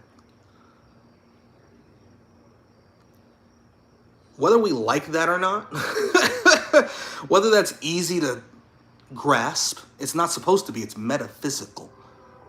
When you're trying to grasp what causes existence, it's something that is beyond existence itself. As an existential being that needs words, which exist, in order to express such ideas, just grasping that is going to be very hard. It can be grasped because you have to what you're grasping is the fact that you can't grasp it. Nothingness can't actually be grasped because there's nothing to grasp. Duh, you know? Even chaos, which is the actualization of potential, we can explain what occurred. Could you ever explain how that occurs? Never. Literally never. It's impossible. It's impossible. And then to say, so nothingness is not a solution. Wait a second. To what question? And be specific. Because yeah, it's a solution to many questions. Making something non-existent, let alone all things, is a solution to many problems. Period. Making the archons at any level of reality non-existent is a solution to anyone or anything anywhere on any level of reality that sees archons as a problem. Period. Pouring the water on the fire to make the fire non-existent is the answer to the fire. You don't like the monetary system? You must make it non-existent for it to no longer victimize humanity. For the elites to no longer be capable of using it to do so. Because as long as it exists and is in play, well, it exists and it's in play, right? Even with that, there's levels to it. Again, taxation, quitting jobs, no longer taking part, separating as much as possible, or making as much money as you can while buying guns for everybody. Like, like there's levels of solutions even within that, right? The monetary system. But the ultimate solution would be, if you think it itself existing is a problem, you must cease its existence. If you think how it's run is a problem, then you might want to try to find your way into politics or into banking or financing or something or other that can somehow have power, influence, control, etc. over how it's ran, how it's implemented, how the bills are issued. We still want currency, we just don't want it to be fiat anymore. We need to make it backed by gold again. So we're gonna make a movement to get fiat currency backed by gold again, so now it's gold-backed currency. Like, whatever your level of problem is with money, let alone if it's like my level of problem with it, it shouldn't exist at all. Well, then my only answer is it needs to cease existing, right? What question are you asking? The solution, the answer, depends on the question. If it's as low as I just need to make more money, there's 1,000 ways to do that. If it's as high as money shouldn't exist, there's only one way to do that. Make money not exist. Now there's 1,000 ways to get that job done, but that's the job that needs to be done. That's the solution, right? Now you got to go about implementing it, right? Like, even if you don't know how to implement it, it's still the solution. Even if you don't want to implement it, it's still the solution. The solution is always going to be based on the problem. The answer is always going to be based on the question. And whether you like it or not, whether you think you're capable of carrying it out on your own, or whether you'll need 1 billion people to do it or not, none of the details about it make it a solution or not a solution. It still is what it is. You just need to find a way to get it done. You just need to find a way to get it done, right? If you want to put out the fire, right? The solution will always make the problem non-existent. The problem will either cease being a problem or it will cease to exist. Again, going back to the monetary system as just a human level example. If your problem is that it's not backed by gold anymore, your goal is not to make it cease existing. Your goal is to make that problem cease existing. Your problem is not the money. Your problem is the money not being backed by gold. So once you get it backed by gold again, that problem ceased existing. It's no longer fiat. It's no longer backed by nothing. It's now backed by what you wanted it backed by. The problem is now non-existent. Money still exists because that wasn't your problem. But if it's my problem, its existence is my problem. And it doesn't matter what you back it with. It doesn't matter what you do with it. It doesn't matter what you use for currency. Like, It can't exist in order to solve the problem that I see as a problem. It must cease existing. Do you understand what I'm saying? There's levels of thought here.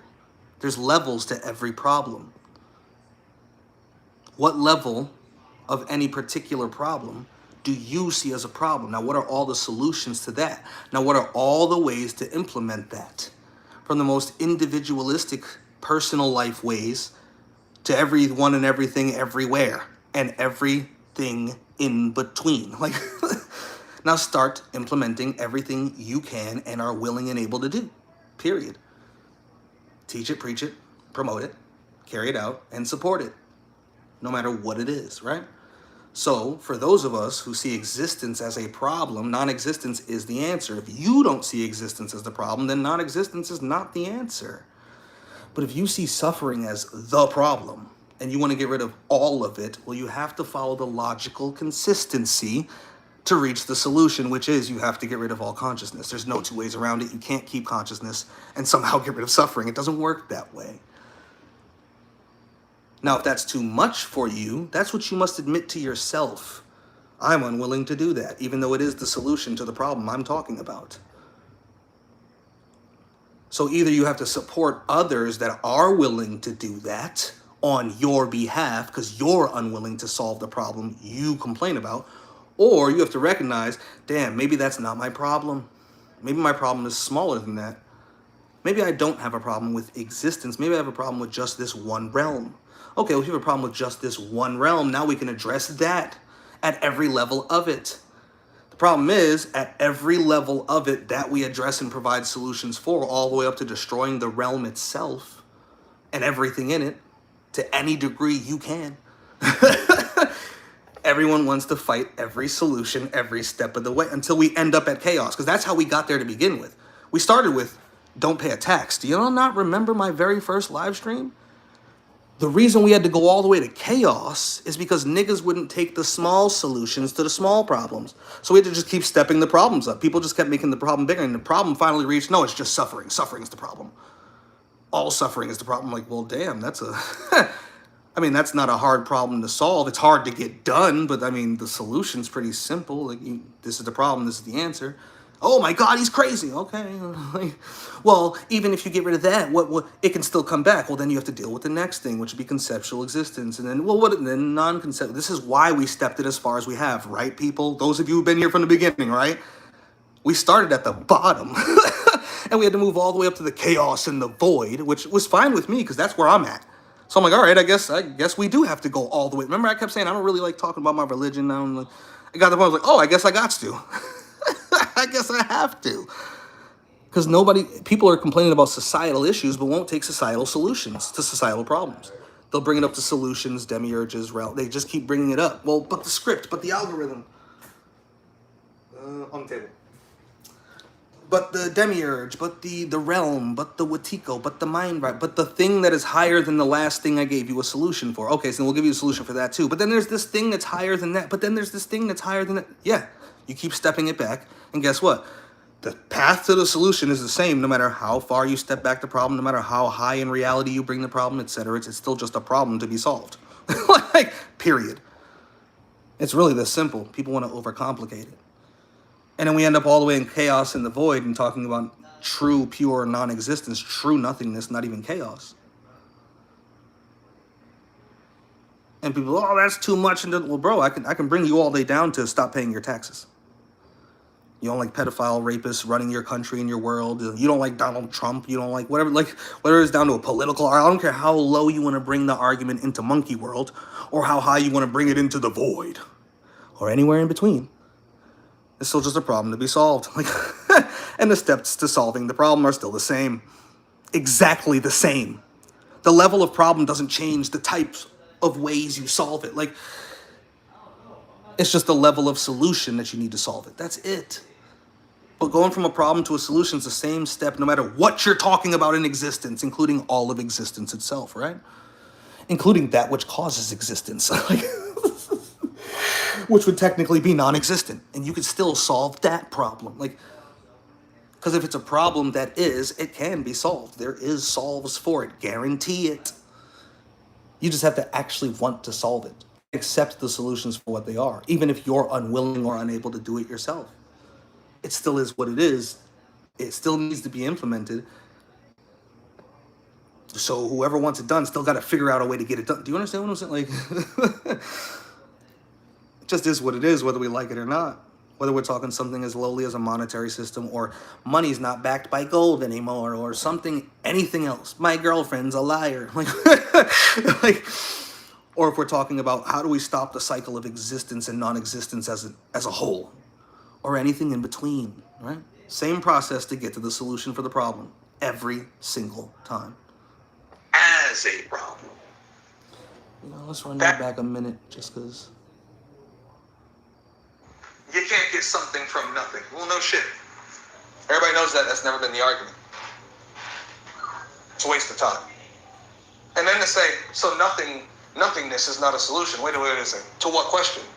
And be specific. Because, yeah, it's a solution to many questions. Making something non-existent, let alone all things, is a solution to many problems. Period. Making the archons at any level of reality non-existent is a solution to anyone or anything anywhere on any level of reality that sees archons as a problem. Period.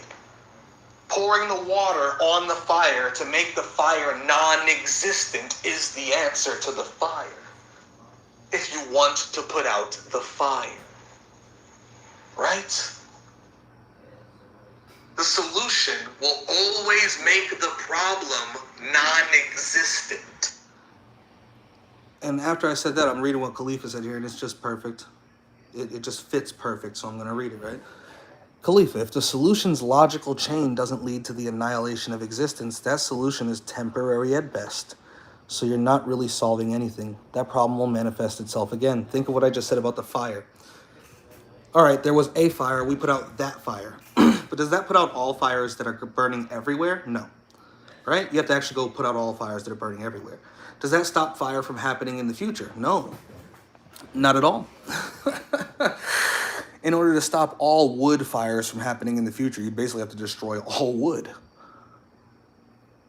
You kind of have to set a fire just to burn it all preemptively, so there is no forest fires in the future because there's no forest. Do you understand what I'm saying? If there's a forest fire, pour water on it, you put it out, nice. If you want to prevent all forest fires from ever happening, nigga, there's going to have to be no forests. It's just, that's not possible. Like, you have to get rid of the forest, nigga. Do you get what I'm saying? You have to get rid of the possibility for fire itself. Because even if you get rid of the forest fires, is that getting rid of all types of fire? No, there's other types of fire that don't involve wood or paper or anything that wood creates, right? There's gas fires and also, like, so if you want to get rid of fire, you're going to have to get rid of all the things that are flammable. like, it's like, what level do you actually want to take it to? See, my problem is problems themselves. I don't want any problems to exist. Well, as long as there's consciousness, there will be problems because something will see something as a problem. So there can't be consciousness. But as long as there's reality, consciousness can come back, so there can't be reality. Well, as long as there's chaos producing reality, so there can't be chaos. Do you understand? What level of problem is a problem to you? For me, it's all this shit. For somebody else, it might just be this one little realm that they think is so big and scary. And if that's the case, we got solutions for that. That's so easy. It's so much easier to solve this realm than it is to solve chaos and the void. Like, bringing everything to a true state of nothingness that has never been. Like, do you get what I'm saying? Like, what level of the problem are you trying to solve? This one little fire in the corner of the room or something? All fires in the city, all fires currently active in the world, all fires in the universe, the possibility for fire itself. Like, how badly do you want to put out fire? See, my problem is not that fire or this particular fire. My problem is fire. My problem is the possibility of fire. So my solution is not going to be me pouring water on the one fire in the corner. Right? See, my problem is not this realm. It's realms. It's not this reality. It's reality. It's not this existence. It's existence as a whole. And since that's a cycle produced by chaos chaos is my problem. Do you understand what I'm saying? I have to use it to solve this current level of it because it's the only way to get rid of it. But once it gets to that stage, that needs a solve for itself. Even your solution can still lead to the ultimate problem because the solution is the problem. I need a solve for the solve. That's the level I'm thinking at. I need a solve for chaos to produce true nothingness, which has never actually been. Ever. There's always been the chaos. Now, thankfully, there shouldn't always be the chaos. But I don't even want to rely on that. I want to make sure. Do you understand? Because that's my problem. That's why I always tell people, stop focusing on solutions that have nothing to do with your problem. Don't disagree with my solution to my problem or to the problem that I'm answering. If your problem is not all suffering or getting rid of all suffering, you have no reason to even listen to me talk about how to do it, let alone to disagree with it with no objective way to do so. How do you get rid of all suffering? Well, what is suffering? It is an experience which requires consciousness. It's just part of the spectrum of experience, right? So as long as there's consciousness, there will be that spectrum of experience. Something somewhere is going to be suffering, especially since most things, pleasure requires something to suffer. Just eating every day. There's a lot of carnivores and omnivores and even herbivores eat the plants themselves. Not everybody's just eating the apple when it's perfectly ripe and ready to fall off the tree. So the tree's fine. No. Well, there's fucking elephants and shit out there eating trees, and they go like, the herbivores aren't any better. They're killing plants. So like plants produce poisons to kill animals that eat them. Go eat 10 leaves. You'll probably die. You'll definitely throw it up. Pick a tree, motherfucker. Like, if it's not a specific tree that is particularly edible, like I don't know if oak trees are edible, but I bet you if you go eat 10 oak leaves right now just off the tree, you're going to throw that shit up. You're not designed to eat it, right? But that giraffe will. But 1,000 years from now, 10,000 years from now, this thing might develop, mutate, or whatever the fuck to produce a poison within its leaves that then kills the giraffes. There's plants that already exist like that. They used to get eaten, and now they don't. Because anything that eats it dies. And it wasn't always that way. All right? It solved its problem by killing anything that took a bite out of it. Like, focus on the solutions to the problems you see as problems. All of them. What are all the possible solutions to what you see as problems? And out of all those possible solutions, what are you willing and able to do as an individual being starting right here as a human? Get to work doing that to the best of your ability and constantly try to move forward and better and higher in doing that. While you're constantly doing less and less of what you know you shouldn't be doing, whatever that is, based on whatever you see as a problem. And anyone else doing less than you to solve your same problem, even if indirectly, support it. Because at least they're doing something to solve your problem. If they're doing the same as you, let alone more than you, support them. Because they're trying to solve your problem just as much as you are, if not more than you are.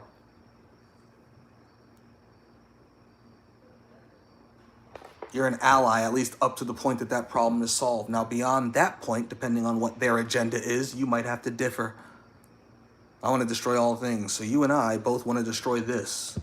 So we agree on that. So this can get destroyed and then we can talk after. Like, but we agree on this thing needing to go, right? You get what I'm saying? Like, so then that's what we should be focused on. How do we get rid of this thing? That's the conversation we should have. Because that's what we agree upon. Instead, everybody wants to debate.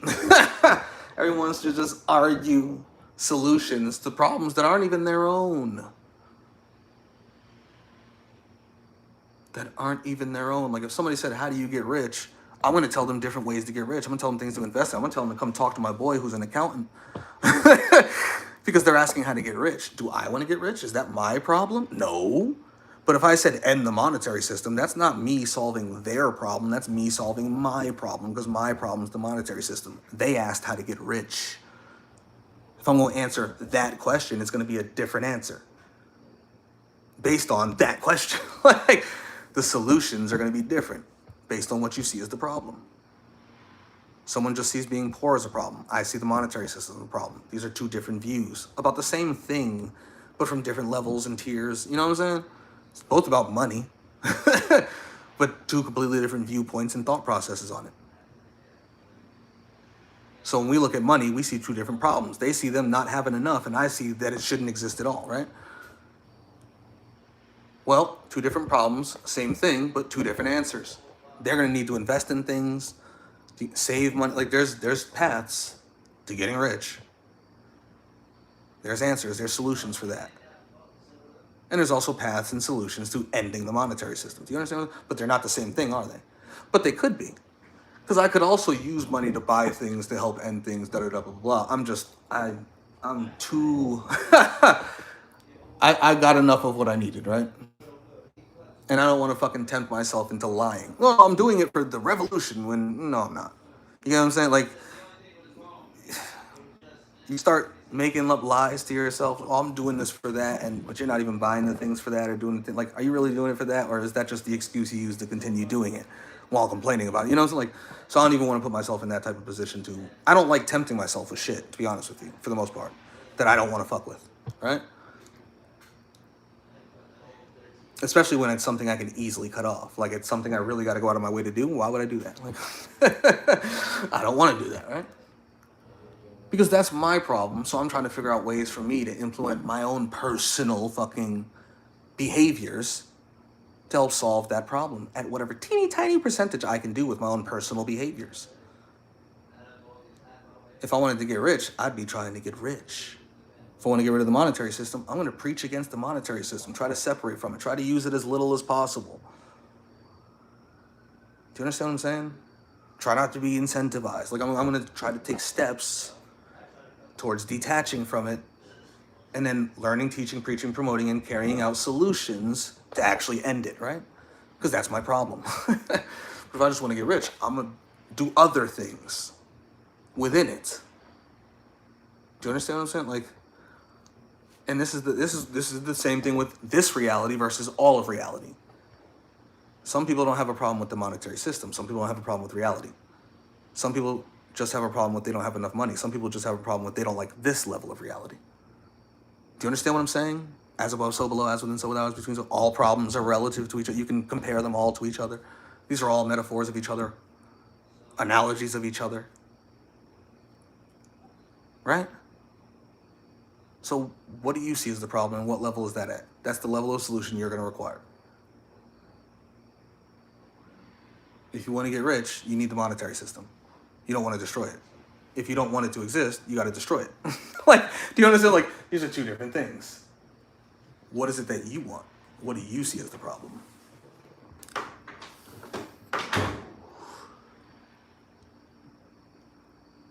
That's up to you.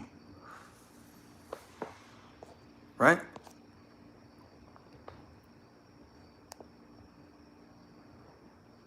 If you wish to not be anymore, but you only drink a tiny bit of poison, then you shall not fully end the problem of being. For you only be a little bit poisoned. You must drink a large portion of the poison to then experience a lot of poisonous damage, easily leading into death. And there you go, ending the problem of being, which you consider to be a problem, you know, if your problem is being the human you currently are. You know, even that, you can change who you are. I don't mean literally, physically, or genetically. You can change the way change things about yourself. Self-improvement, betterment, all that shit. Or you could just be like, no, my problem is with being this being at all. Like, you know, is your life your problem, as in like what's going on within it? The experience you're having within it? Or is you being in it at all the problem? Because if it's just the experience you're having in life, that can change with fucking time and effort. I know it's hard and nobody wants to do it, but you can. I've done it. You know how many times I've changed myself? like, you can absolutely do it. You just have to have the balls and the ovaries to do so. If that's what your problem is. But if your problem is you being a person here at all, just existing as a human, Yeah, suicide's your answer. But if you go, well, what about reincarnation? Then you got to plan and prepare for that. Get astral with it, my nigga. Start studying, researching, and practicing. But if your problem is, oh, it's not just me existing here as a human, it's humans existing. It's this level of reality being at all. Well, now that's another level of problem with another level of solution, right? But it's still the same as the lower level. You just got to make it bigger. Like,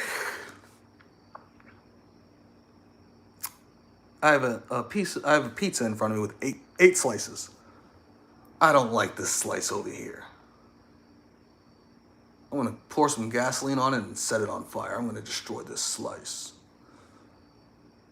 All right, now that slice is gone and there's a greater pizza here. Now that little reality, that sub-realm, that matrix, that simulation, whatever the fuck you want to call this place, is gone.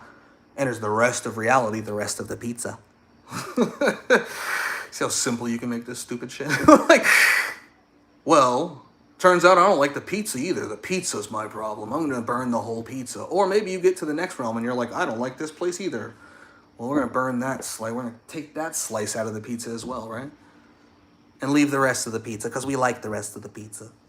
Those two had anchovies on them, those pieces. We just want the pepperoni pieces. Okay, then cut out the anchovies and keep the pepperonis. But if your problem's pizza in general, throw out the whole pizza. Do you understand what I'm saying? Like, it's this simple. This is how simple shit is. Doesn't matter what level of the problem we're talking about. The problem is one big problem. Going from the chaos down to the lowest levels of existence and everything in between. What levels of that do you have problems with? And if you don't have any problems with whole levels of it, well, what within those levels do you have problems with? Like, if you don't have problems with this whole realm, do you have problems with this galaxy? No. How about the solar system? No. How about the planet? No. Nature? No. Humanity? No. Civilization? No. Society? Ding, ding, ding. Okay. You don't like elites. You don't like government. You don't like the way things are going. Well, then there's solutions for that at that level. You want to bring it even lower? Politics. You know, like you're not even really trying to solve the problems. You just don't like the guy running things. You don't really care what's happening. You just want to make sure it's a face you like and that can convince you to go along with it. So it's Obama or Trump or whatever, right? Well, then go vote for the other guy. Like, however low you want to bring your silly little problems from whatever level of perspective, conscious awareness, you're thinking from, you're going to have levels of solutions on that level, right? Let alone if you want to bring it to the whole realm. The realm is a problem. Well, now we need realm level solutions, right? Starting right where we are all the way up to the realm, because there's no big red button that just blows up the whole realm, right? Right? So we're going to have to deal with the realm as a whole, as a system. Every level of it, because there's no big red button that just blows up the realm, right? You ain't got one, I ain't got one, nobody got one. Nobody in the astral got one. Nobody's got one. So we have to do all the small things up to the largest things. And you're generally going to have to domino the small things into the large things. You know how you roll a snowball downhill and it gets bigger the closer it gets to the bottom? That's kind of how you have to do things. Take a little pebble, put a little snow on it, start rolling it down the hill. Motherfuckers just want the big snowball at the bottom of the hill. No, bro. You got to start at the top of the hill. Rolling the snowball down the hill. It has to get bigger and bigger. Until the end, it's a giant fucking snow. You just destroyed the whole realm. Like, and it can start with not paying a tax. I'm not joking when I say that. Like, people don't understand as above, so below, as within. They don't understand vibrational frequency. They don't understand manifestation. All this new age spiritual bullshit they talk about. They really don't get it at all. At the fuck all. This is all co-creation. We both exist in this realm, right? Right? So the realm affects both of us and we both affect the realm and everything that's in it that we come in contact with. That's how things work. That's dynamics of any kind, of all kinds, let alone thermodynamics, which this realm entirely runs upon. Probability and undecidability are built right into it. We have conscious entities here making decisions and choices.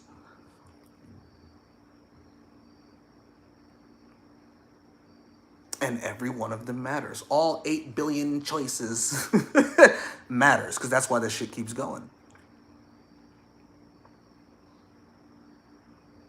What choice are you going to make? That's the choice to think about. What do you see as a problem? Okay, what are all the possible solutions to that problem? All right, what are you willing and able to do? All right, learn, teach, preach, promote, carry that shit out, and support that shit.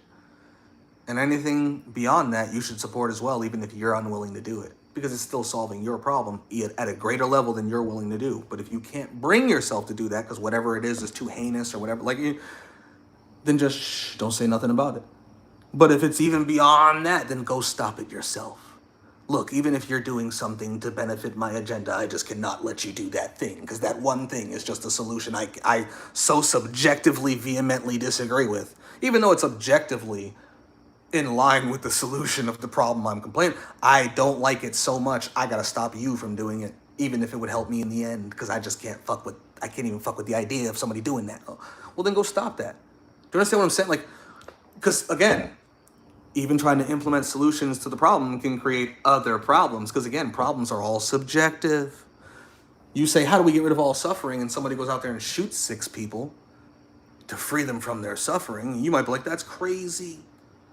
So if you see it, you might stop it. Even though he's technically taking those 6 people out of human lives, they will never suffer again, at least as humans in that particular form. If we want to pretend this is all there is, purely material humans, you live once, that's it.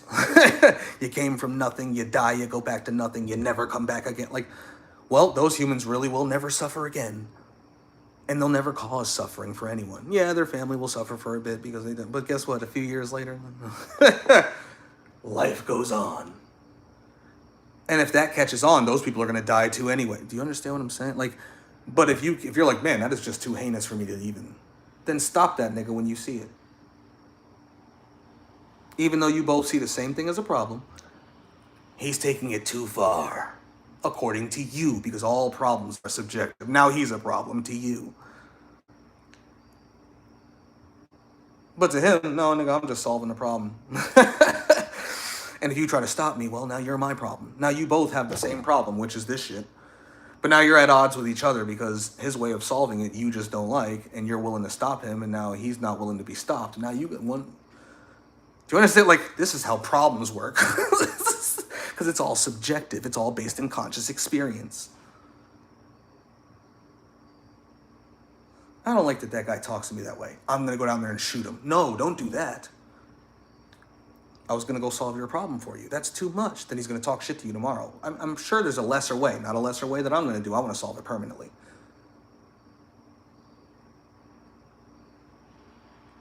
And then there's levels between that. You can talk to him. You can ask him to stop. You can get people to talk. You can call the cops. You can try to get somebody to bully them. You can call your big brothers and sisters and uncles and aunties. You can get violent with the guy one-on-one. You can jump the guy. Or you can go all the way up to, like, just kill the guy because you don't like what he said to you. Like, literally, you can take it from any low level. From ignoring the guy all the way up to murdering the guy and his entire bloodline. Like, just to make sure it's permanent, right? Or whatever level in between you want to go. And if there's 10 people with the same problem, that guy talking the way he talks, all in conversation about what to do about that guy, they might end up in, come in. Is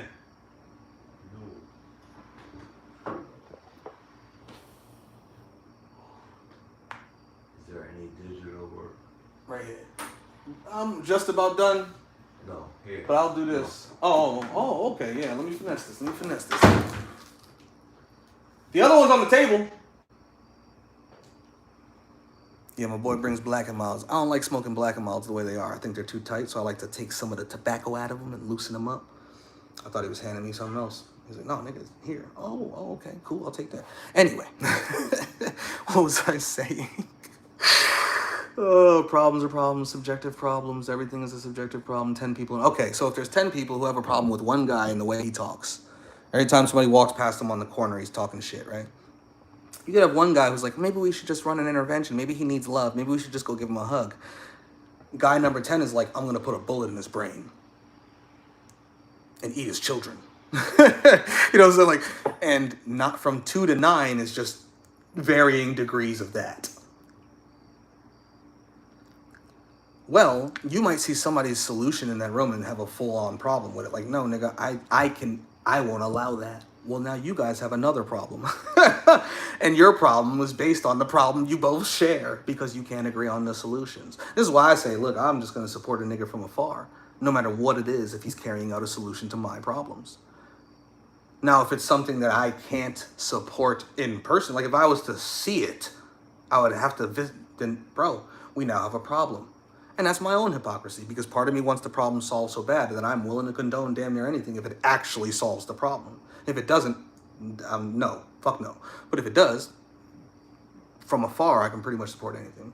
But up close and personal, there's certain things, no, I could never watch that. I could never watch or be part of it. I'd have to stop it myself.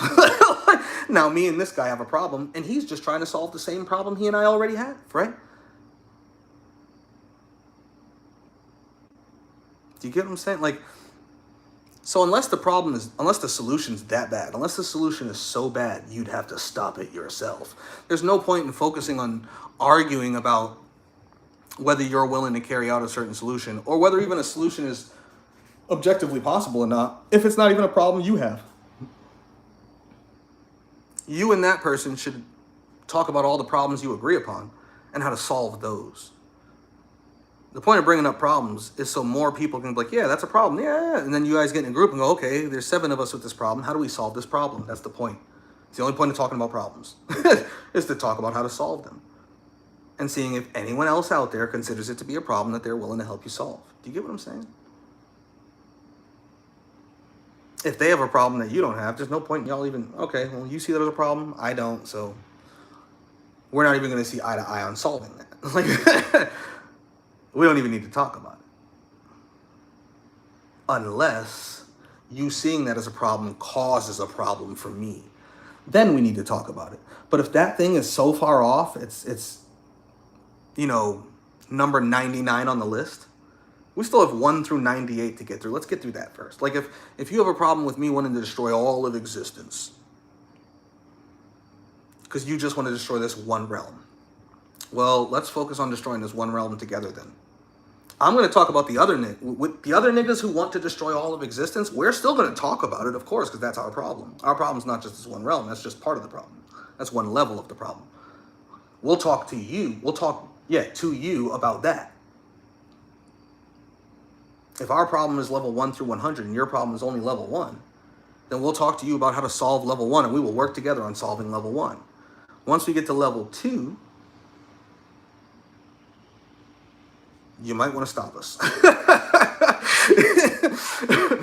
Because we might leave you alone for now, but once we reach like step 98, you're going to have to go too. You're going to have to go too. Now, we'll leave you alone until step 98 because we like you. You're not a problem within existence, really. Out of all the things in existence, you don't need to go first. Like, there's a lot of things that could go before you. You get what I'm saying? Like,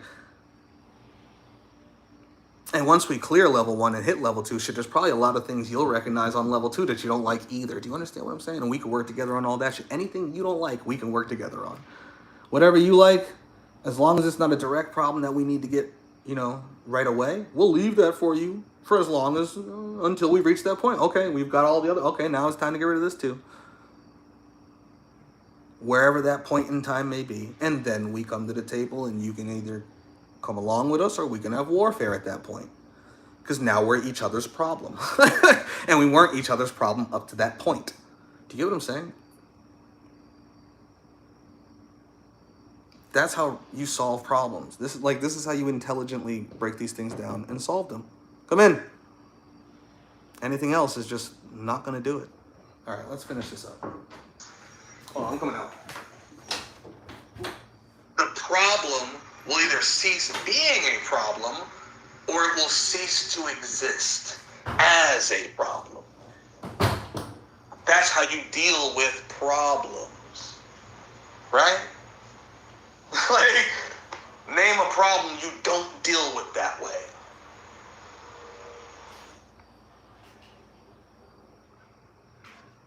When we come to existence, you can't just break up with it. You can't just leave it. You can't just separate from it because you exist. In order to truly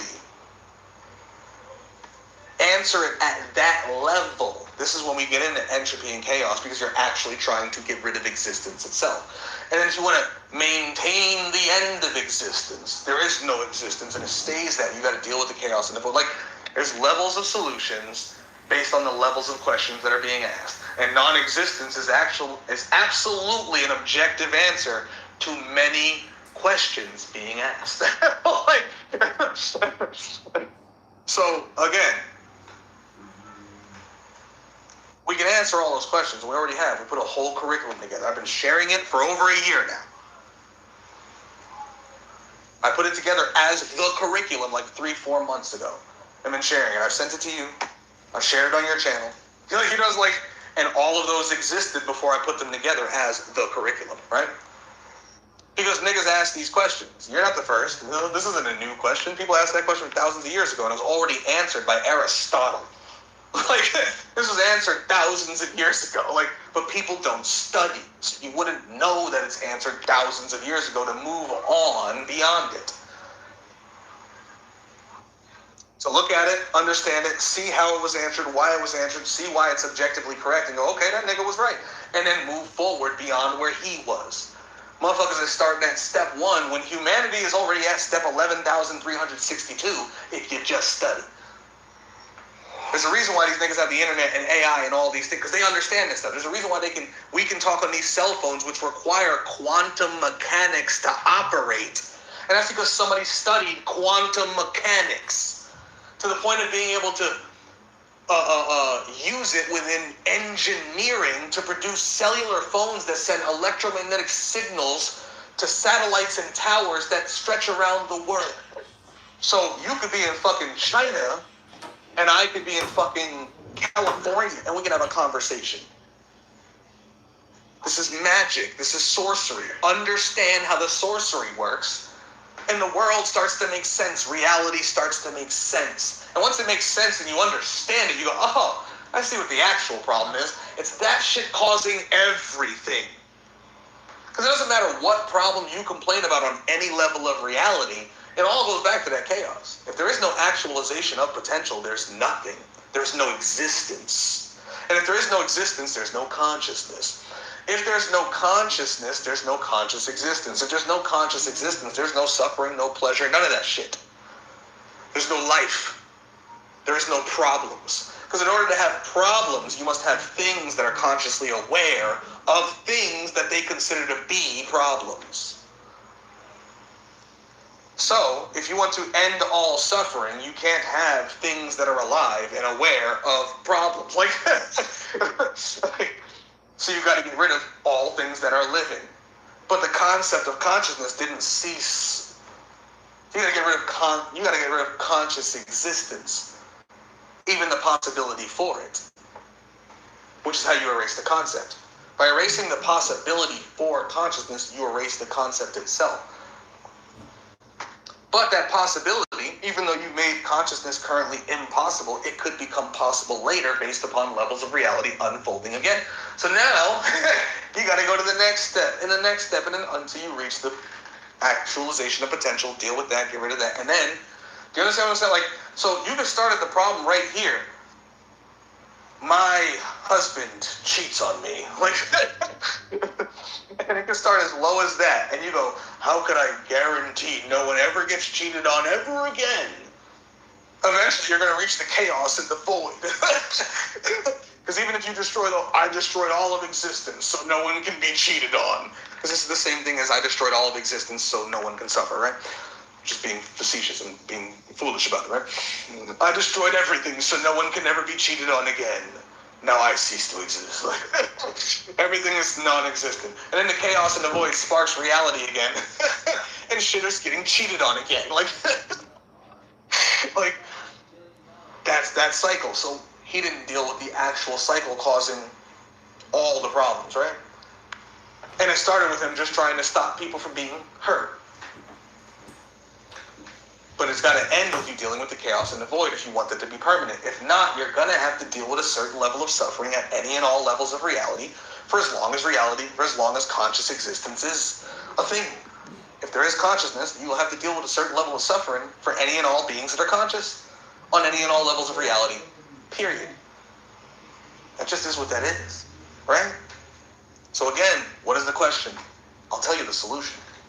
And it'll be objectively correct. And no one will ever objectively argue against it, because they objectively can't. Most people don't even understand it enough because they don't study it enough to know the arguments even being made, to understand why the solutions are what they are, in order to then try to objectively argue against them. Do you understand what I'm saying? So again, let me stop ranting. It's an hour and a half. I'm about to go record this, as a matter of fact. This is today's video.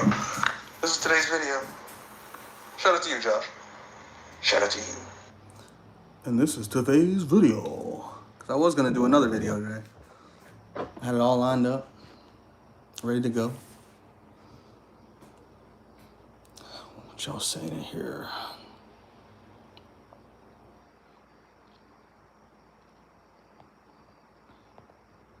Yeah, I did like when Vazen said, if we destroy this place, then there shall be no one to stay behind, nor should there be, because it is already destroyed. Yeah, especially if we just, depending on what level you're talking about. When I answered this question, I was talking about all of existence. Like if something had to stay behind, like if something had to be God, you know? Like if God couldn't deal with the chaos and the void, there's nothing God can do about chaos. You know what I'm saying? Like, so I'd have to just sit there as like God in the void. Never going to sleep, never dreaming, and never creating, never just in like a wall facer, just in pure like void meditation. Like, yeah, I mean, hey, so if somebody had to do it, I'd take the job, but eventually I'd fail because I think everyone would, right? I don't. If that's the job that needs to be, that thing just needs to kill itself at that point. You know, like real talk, like do that for as long as you can and then off yourself because God needs to figure out a way to die at that point. Like, because at some point it's going to fuck up and this shit's going to happen all over again. You know what I'm saying? Like, let's see. But we were actually down way past that. I don't know why I scrolled all the way that far, but I saw it, so I said it. Instead of trying to ensure existence doesn't resurrect again, what if we created an infinite loop? I mean, it couldn't be infinite because it would degrade each time, so eventually you'd end up back in the same cycle anyway. So you might as well just get through the cycles if the cycle is your problem. But if you wanted to keep a so-called victory state for as long as possible, you could do something like that if that's possible. I don't even know if that's fucking possible. Because how would you maintain the victory state if you're just looping the same reality? It's like, because you can't loop the time in the reality. Like, so I don't know. I don't know how you'd even do that, to be honest. Like, but it'd be cool if you could and you had a victory state of some sort. Like if you made your utopia and then you could just like, at its fall, it just restarts somehow. Yeah, that'd be cool, but that's not realistic. And entropy would destroy your loop, because even your loop would be a construct within reality, right? Whenever existence becomes true, its negation becomes true with it. I mean, well, that loop already exists. Whenever existence becomes true, its negation does become true with it, on average. That's generally how chaos works. It's chaos, it's random. Things actualize, deactualize. Most things never even actualize because they're fighting for actualization, because when everything is possible, but nothing is... Do you get what I'm saying? Like, everything that is, like, there's nothing in existence, but all these possibilities are still possible. So you generally end up with nothing until something takes hold. That doesn't just deactualize right away, but it does deactualize later. It just takes longer. That's what we call existence. It's just an actualization that lasts long enough for something to consciously be aware that it actually exists within that existence and then says, this is existence. And for us, it's so long and tempestuous, shout out to Vazen, because we're fucking fleeting entities within it. But to chaos, this shit's a flash in the pan amongst a quadrillion flashes in the pan it's already done and a quadrillion more it's going to do. And do you understand what I'm saying? Like, so that cycle of it existing and whenever it exists, whenever existence becomes true, its negation becomes true with it, is already in the cycle. To maintain that as the only way it would ever be is what they call maintaining chaos. So nothing ever takes hold, so no existence ever actually takes hold long enough for anything to ever know it was ever a thing at all. It deactualizes fast enough so nothing ever comes to within it or experiences it. My bad. It didn't freeze. It didn't freeze. My phone died. I'm stupid. I'm just a retard, that's all. I knew it was dying too. I was like, oh, I gotta go get the charger. Never did. Open up! You gotta like open it, man. What's up? I like the theatrics. You look at this? Digital. You like the theatrics. The slow door creaking open. One eye peeking through. All right. Let me get back to that comment so I can continue what I was just saying there, right? Because I know you went through the infinity loop. Where was that at?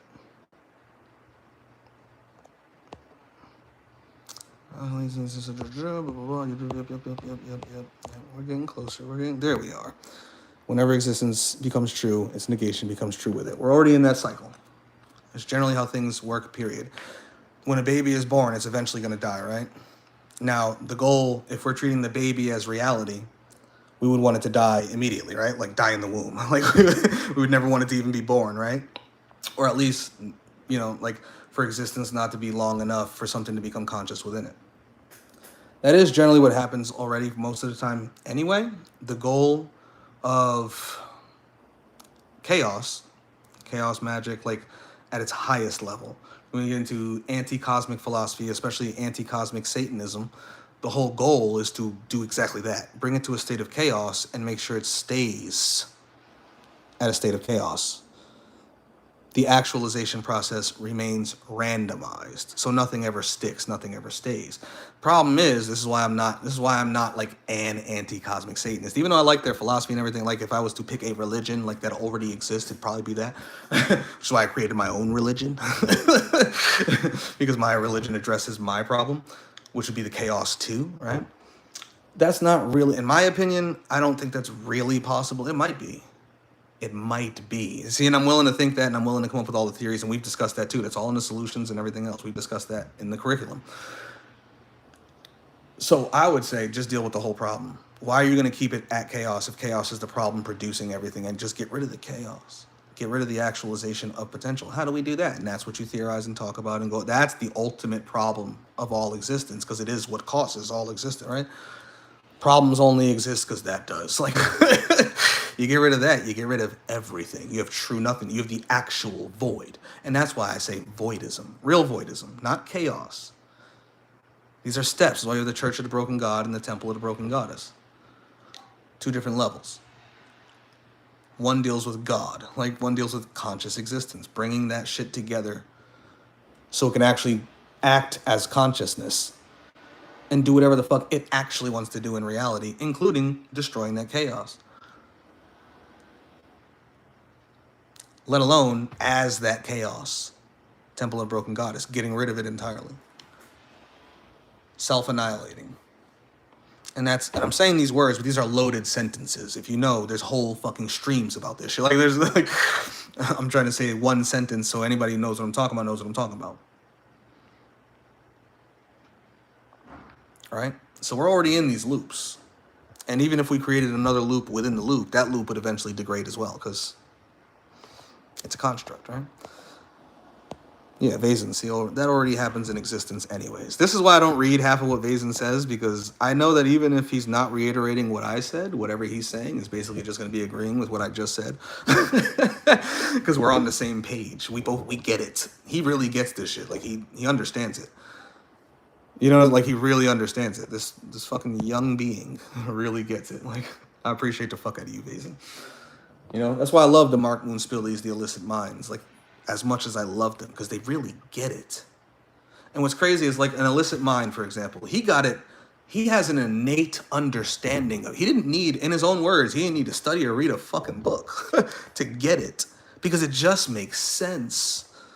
Just look around, it all lines up. Mark came through the Christian church and then the Satanism and then the more darker path, and going through that, the antinatalism, like black pill type, still ends up over here, right? Vazen, I don't know all the paths he went through in life or whatever, you know, like to get to wherever he got at such a young age. But he's here. Shit, he might have just jumped right to it for all. He jumped right to the final stop, right? I had to do a lot of study, a lot of research. Yeah, I came to the Christian church. I think like all that stuff. It was innate, but I still had to do a lot of study, a lot of research, a lot of practice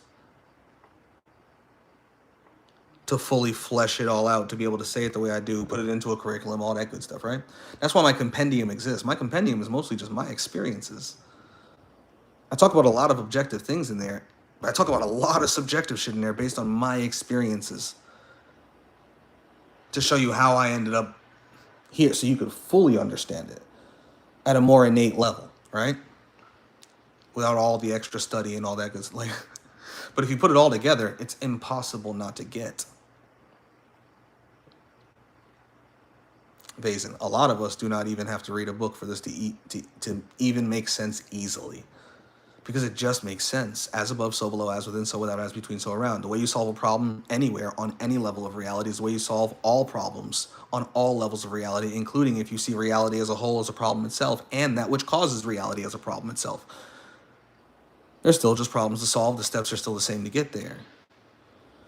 And if you want it carried out, you're still going to have to think, speak, and act in accordance with those solutions and learn, teach, preach, promote, and carry out those solutions and support anybody else doing the same. Like, that's what it comes down to no matter what, right? No matter what. Like, no matter what. Earlier I saw, I can't find it now, but Khalifa, you were asking if the curriculum's available. It's in my post. Like, if you go to my channel, go to my posts, it's in there. We bring it up in videos. If you go to Illicit Minds channel, we have 2 videos. Matter of fact, I'll just share it in the description of this. Come in. I'll put it in the description, and I'll put it in the pinned comment so you can see it. Thank you, sir. Yes, sir. That way you can't miss it. So when I'm done this stream, give it a few minutes because I got to go make it public and all that good stuff. And I will post it in the pinned comment and in the description so you can get the whole curriculum. And take your time with it. You don't have to finish it in the amount of time it actually is. You know, it's like if you can, shit, you sit there for 5 straight days going whatever, but you know, take your time. It's meant to be understood. It's meant to be comprehended. Which is why I do it the way I do it. Why it's so basic, straightforward. I'm just sitting there talking to you, running you through things, showing you videos to go watch, and do it. Follow the curriculum.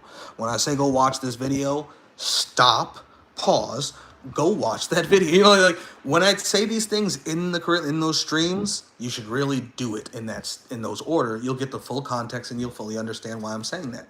You don't just gotta listen to me talk about it, because I'm telling you other things to go look at to make the point, not just me speaking words. Right? You know, like, we got to do real study. Like, there's just no 2 ways around it. You really want to understand something, especially if you can't just grasp it innately, if it's just not an auto grasp.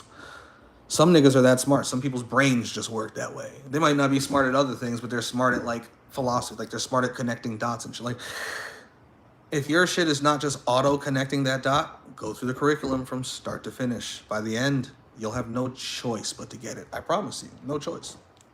None. like, you won't have any free will over it at all. Because the truth is the truth. Whether we like it or not. Whether we understand it at the time or not. But if you go through the process to understand it, by the end, you will. By the end, you'll understand why you can't call existence eternal, infinite, or anything along those lines, you know, without being able to point at anything in existence. Shit, everything in existence, let alone any one thing in existence that isn't also that, because all that exists makes up existence, right? So if all that exists is imperfect and finite, then existence is imperfect and finite. And if existence is imperfect and finite, there was a time before existence, which means this wasn't always here. There wasn't always existence.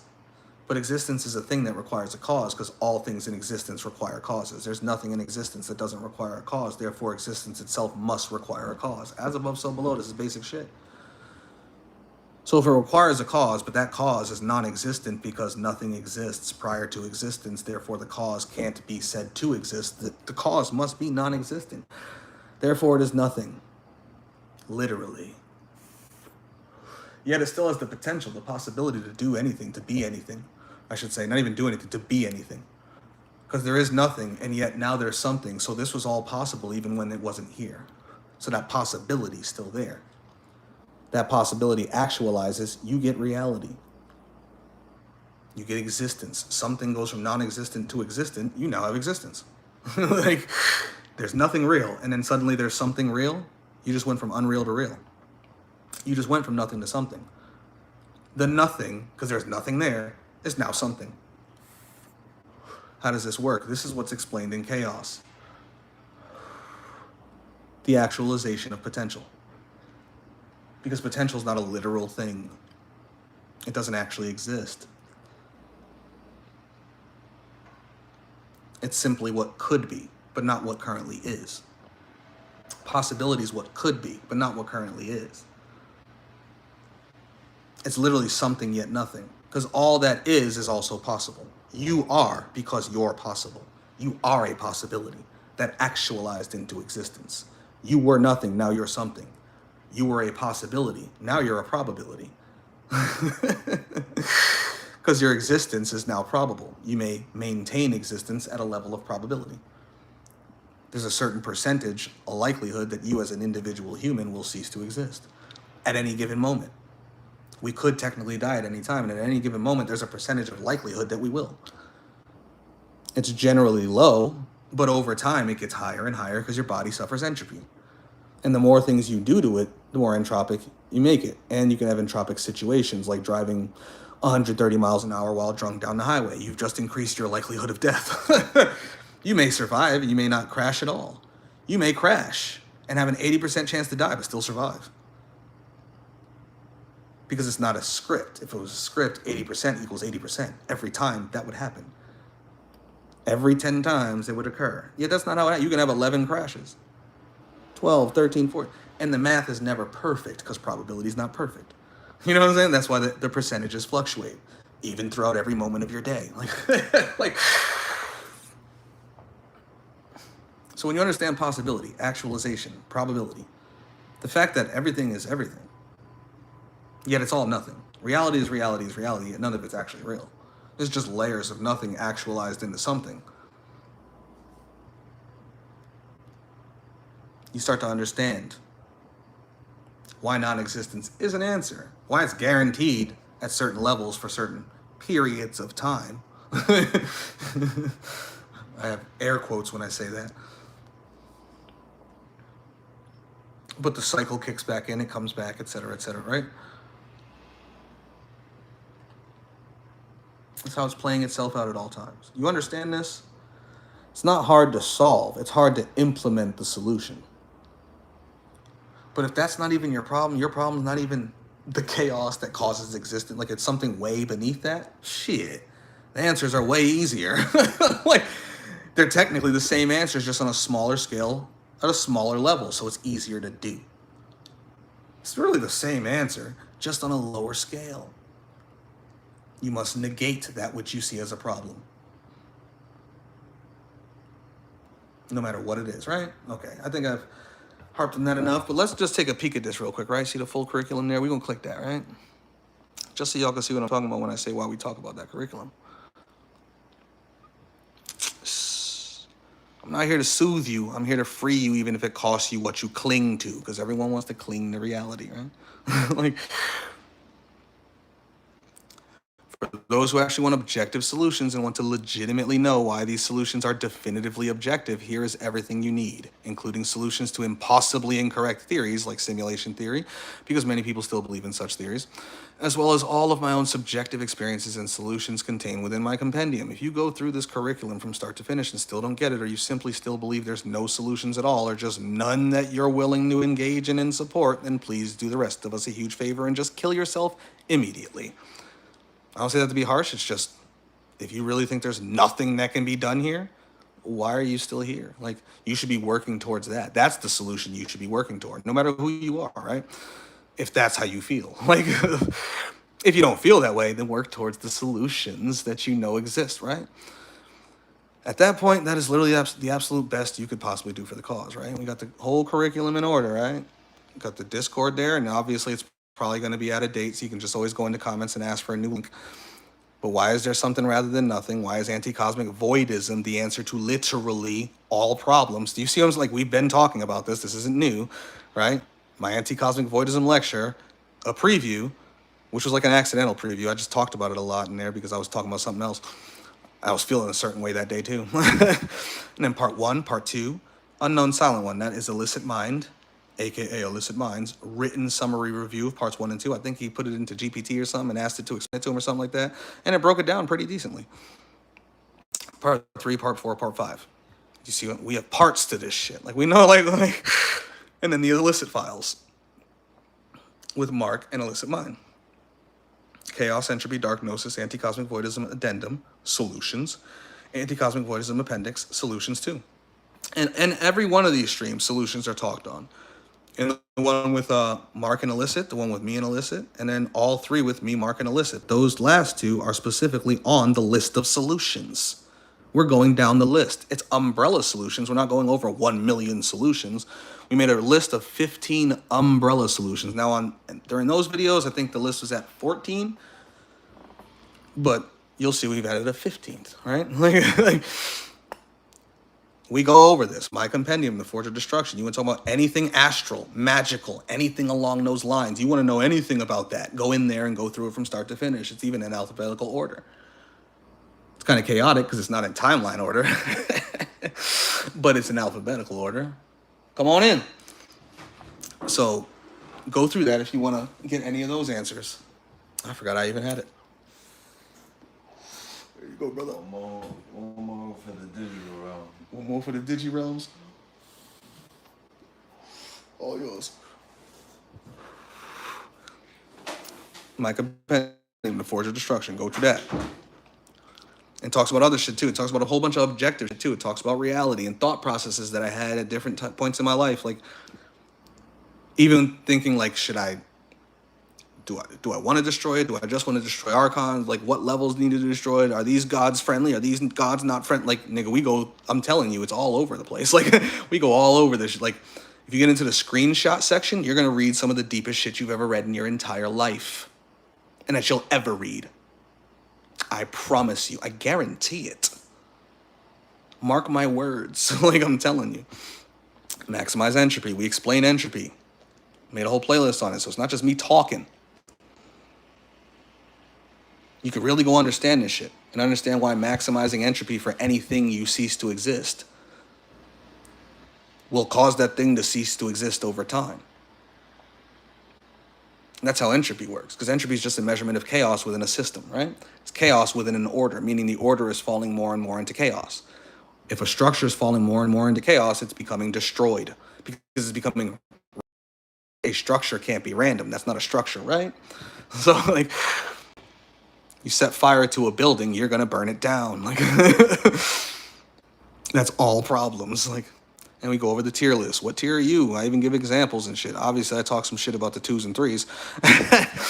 You know, it's like, but most people are 3s, whether they want to be or not. If you want to be a 0 or a 1, you're going to have to actually attempt to be that. If you want to be a 5 or a 6, you have to actually attempt to be that. If you want to be a 4, you got to go out of your way to be that. 3s, you don't have to go out of your way to be that at all. That's what society, civilization, the archons, existence, demiurge, etc., everything wants you to be.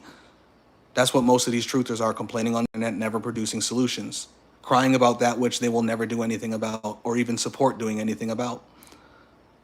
Tier 2s love it, so they don't even see it as a problem. Like, you know, like... What tier are you? What tier do you think you should be? Adjust. You know what I'm saying? Like, what to do on Earth and everywhere else. Rebel against the system. Rebel against the Matrix. Days of Chaos. A whole playlist for solutions, including wonderful love and light solutions, utopian solutions, all the way down to destroy.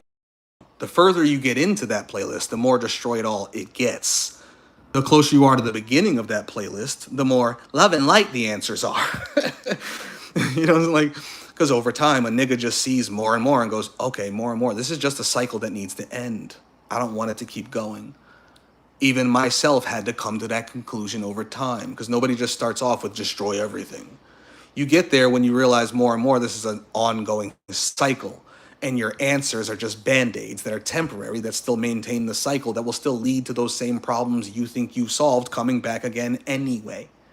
Problems reincarnate too. Like, you know what I'm saying? Like, and I posted this originally in response to a gentleman by the name of Jamal Jones, because again, a lot of times people will ask me questions, and the comment section won't let me answer them. The algorithm does not fuck with me. So I'll make posts in response, or even whole videos like I'm doing right now. Like I made a post for Josh, I shared some shit in Discord, and now I made a whole video, right? Because I can't even respond in the comments without it deleting my shit automatically. I could say one or two things in like a comment section, but as soon as I go to like respond to someone responding to, I can't say shit else. It won't let me speak in that comment section ever again for that video. Like, it's fucking crazy. Shit be on my ass. But for whatever reason, it doesn't work that way on your own posts. So on my own channel, I can, you know what I'm saying? I can respond in whatever way I want. I've only had like 2 comments removed from my own posts in my entire YouTube fucking existence, right? So that's why we do that. So it's all there. It's all there. And this is all the short version. This is not all the live streams we've done, all the videos, all the posts, all the things we talk. This is just the curriculum. That's 5 of my streams. That's it. How many streams do I have? More than that, right? This stream right here is talking about this, right? It's talking about the solutions, and it's talking about why there's something rather than another. We're talking about it right now, right? Am I going to add that to the curriculum? No, because it's just beating a dead horse. Do you get what I'm saying? Like, so trust me, we go over this a lot from day one, my very first live stream. We started off smaller, more societal, and we had to move more and more existentially over time. And when I had certain conversations with certain people like Aaron A., Mark, and things got more religious or spiritual or magical or things like that. But generally speaking, on average, there was a progression to this. If you fully want to get it, I always tell people the way to get it is go through my compendium from start to finish. Once you're done that, now come to my channel and go through all my streams, videos, and posts from start to finish. Then you'll be truly caught up. You should be caught up way before that. Like, you should fully understand this way before you're done the compendium, honestly, even if I'm not perfectly explaining it in the compendium. Like, because I don't think I perfectly explained it until I got onto the YouTube. But even by the end of the compendium, with knowing what we've already talked about here, you should already come to it way before you reach the end of that, way before you get through the screenshot section. Let alone if you get through the whole compendium and get to the fucking YouTube and get through the whole YouTube. Like, if you get through all this shit without getting it, I don't know what to tell anybody. You know what I'm saying? Like, I don't know what, like, that person's just not capable. Like, it is what it is.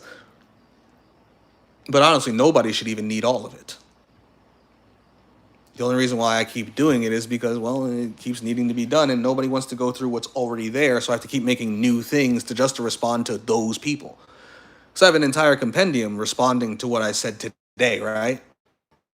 I have a whole curriculum for it, a whole solutions list on multiple channels. Mark's talked about this, Alyssa's talked about this. But people will still say you can't get something from nothing. So we still have to, okay, that person clearly hasn't listened to the curriculum. Do you get what I'm saying? They're not going through the thing that I produced to answer this question for them. So I'm going to have to answer it directly, which I can't stand, but I do, because why not? What else am I doing anyway? Yeah, it's bothersome to say the same things over and over, but what else was I doing? I'm sitting here smoking with my boys. I'm not doing shit, right? I'm doing nothing. So I could do that. I'm about to go get drunk right after I get off this, right? Just be a monkey for the rest of the night. So I could take some time to go God mode. You know what I'm saying? Like, I could take some time to talk God talk, to talk at the higher tier of consciousness before I go lower it down and be a monkey while I actually listen to myself again. Anyway, I'm going to re-listen to this whole thing over again while getting drunk. So I'm going to be a high-level monkey. My boy always says high level. Every time he's drunk, he uses the terms high level. So I'm going to go be high level with him, be a high-level monkey. Listening to myself talk about this shit. But we've been talking about this, right? But you still got to repeat it again for those who haven't gone through whatever you've presented already, right? That just is what that is, whether we like it or not. Like, that's just reality. Not everybody's going to listen to the shit you already put out. Sometimes you got to put out something and tag them in it. And sometimes they won't even listen to that. And you just got to be like, okay, I guess that is what that is. But I said what I said. I put it out there. So if anybody else comes along to see it, they'll get it, hopefully, you know? Because it's not even just about the person you're trying to convince for whatever reason. It's about everybody else who's going to see it too. It's probably even more about them than it is the person. You know what I'm saying? And I know Vazen went off in here too. But I'm going to let Vazen read that on his channel. Because I'm honestly just not... I'm just not there today to do all the reading. And I know whatever he's saying in here is great. So maybe I'll just run it slowly so you niggas could pause it and read it. Because it's definitely going to be worth reading. We've talked about this so much. Like, you know, like we've talked about this so much. I know reading whatever he's saying here is going to be like a reiteration, right? Because I know he gets it. And I know he's talking about it. So I don't want to read it all over again. But for anybody who wants to pause this shit and read it, by all means, I will bring this whole thing for you so you can read it. Because I'm telling you, if you still don't get it after everything I've said today, read that. You probably need that. You know what I'm saying? Like,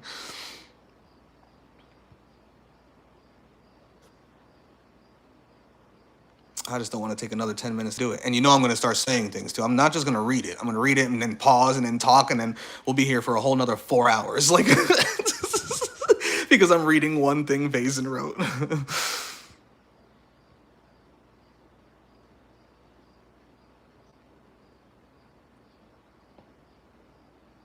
We talked about this over 100 billion times already. So this is all just reiteration. Exactly, right? And every time the illicit files get said, there is suddenly immediately a flashback of the Epstein files. How nice that has been ingrained. The blank files now being contaminated by that. Yeah, that's actually one of the reasons why I did it. The illicit files.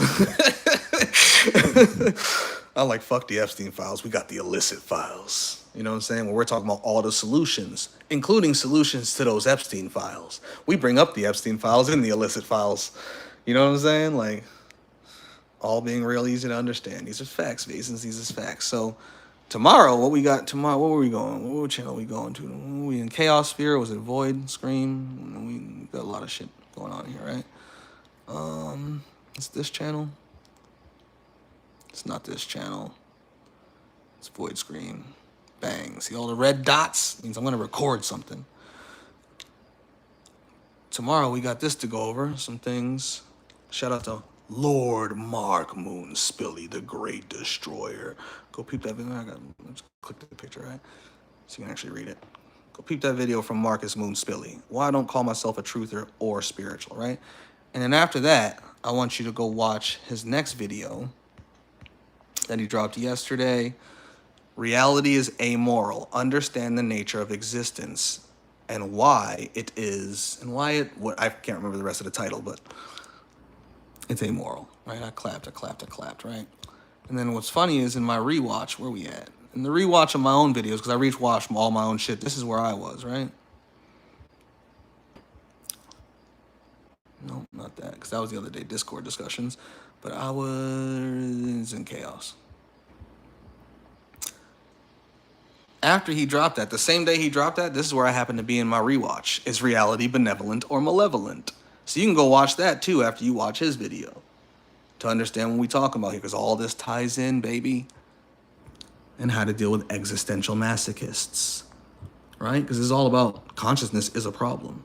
If you believe suffering is the problem, which makes reality the problem, which then do you understand what I'm saying? This all ties in. There's levels to this shit. We're just talking about one level. Like, we could talk about any level. Marcus is talking about all of existence. He's not just talking about this one realm. He's never just talking about this one little reality. Do you understand what I'm saying? He's talking about existence. Like, as am I. When we're talking about what we see as a problem, right? So tomorrow when we come back here to Void Screen, we're going to go over some of that. What Marcus said in there was a great video, damn near perfect. If he had added one sentence to it, I think it would have been literally the perfect video for what he was talking about. And I think in that next video, he actually kind of did it. Like, he kind of did exactly what I wanted him to do. And it was great because in here, so we go up here. Matter of fact, we got to go over here. We got to go to, shout out to T-Sizzle. Got to go in here, right? Where's it at? Was it this far up? Yeah, because those are those recordings right there, right? Bang. All right, so I shared Marcus's shit right there, right? No, that's the Pro Extinction from Dark Zero. Shout out to him too. I like Dark Zero. I think he needs to get a little darker, but just a little. You know, I think he needs to go a little harder. You know, just go a little harder on him. Like, but I like him. I like what he's saying. You know, his channel's new too. It's only been like a couple months or something like that, so it's we ain't gonna apply too much pressure, right? Where the fuck was that shit? All right, he said I still gotta finish this video, so it was right there. Let's click that. Bang. Okay, it was up there. So I shared that, right? Right? You know, shared some comments from it and whatnot. Go check out this guy's channel too. He's kind of cool. Credit band. Or she or they. I don't even know what they are actually. But I shared 2 audios that I had shared with Marcus about, you know, the video. Talking about the same shit I always say to everybody. I loved everything you said there. I just wish you focused a little more on the solution. Like, that's it. You know what I'm saying? That was it. I said, I spent 21 minutes saying that. You know what I'm saying? Like, fucking, like, basically like a half an hour just saying that, right? Because you know how I am. I'm solutions oriented, right? So, Sizzle, where we at? Where we at with Sizzle? He down here. All right. He said he had to finish the video, and he said maybe he doesn't know what to do aside from antinatalism, anti-gayalism. You know, he likes to put gay in everything. Some people don't know what to do. I'm one of them. And I ain't gonna lie, that triggered me a bit. Some people don't know what to do. I'm one of them. When he said I'm one of them, that's the part that triggered me the most. I'm like, nigga, how are you one of them? I talk to you every day. But he's not finished the curriculum, you know, I do be jumping on niggas sometimes, like, a little too much. Like, because I'm different. You give me that curriculum. If I have this problem and you give me that curriculum, I'm finished in 2 days. Technically that wouldn't work. It's longer than that. I'd be finished in a week. I'd be finished that whole curriculum in a week. The whole thing, and I'd be building upon it. like, not just finished it, I'd be building upon it. I'd be responding to it, making my own streams about it. Do you understand what I'm saying? Like, so I get in that headspace, and then when people say things like, oh, nigga, how could you not? Because, nigga, he's not you. It might take him 6 months to go through your curriculum. Remember that. But I don't in the moment. So when I respond, keep that in mind. Sometimes I'm not, you know what I'm saying? I'm responding from my own perspective of, nigga, how? Like, all right?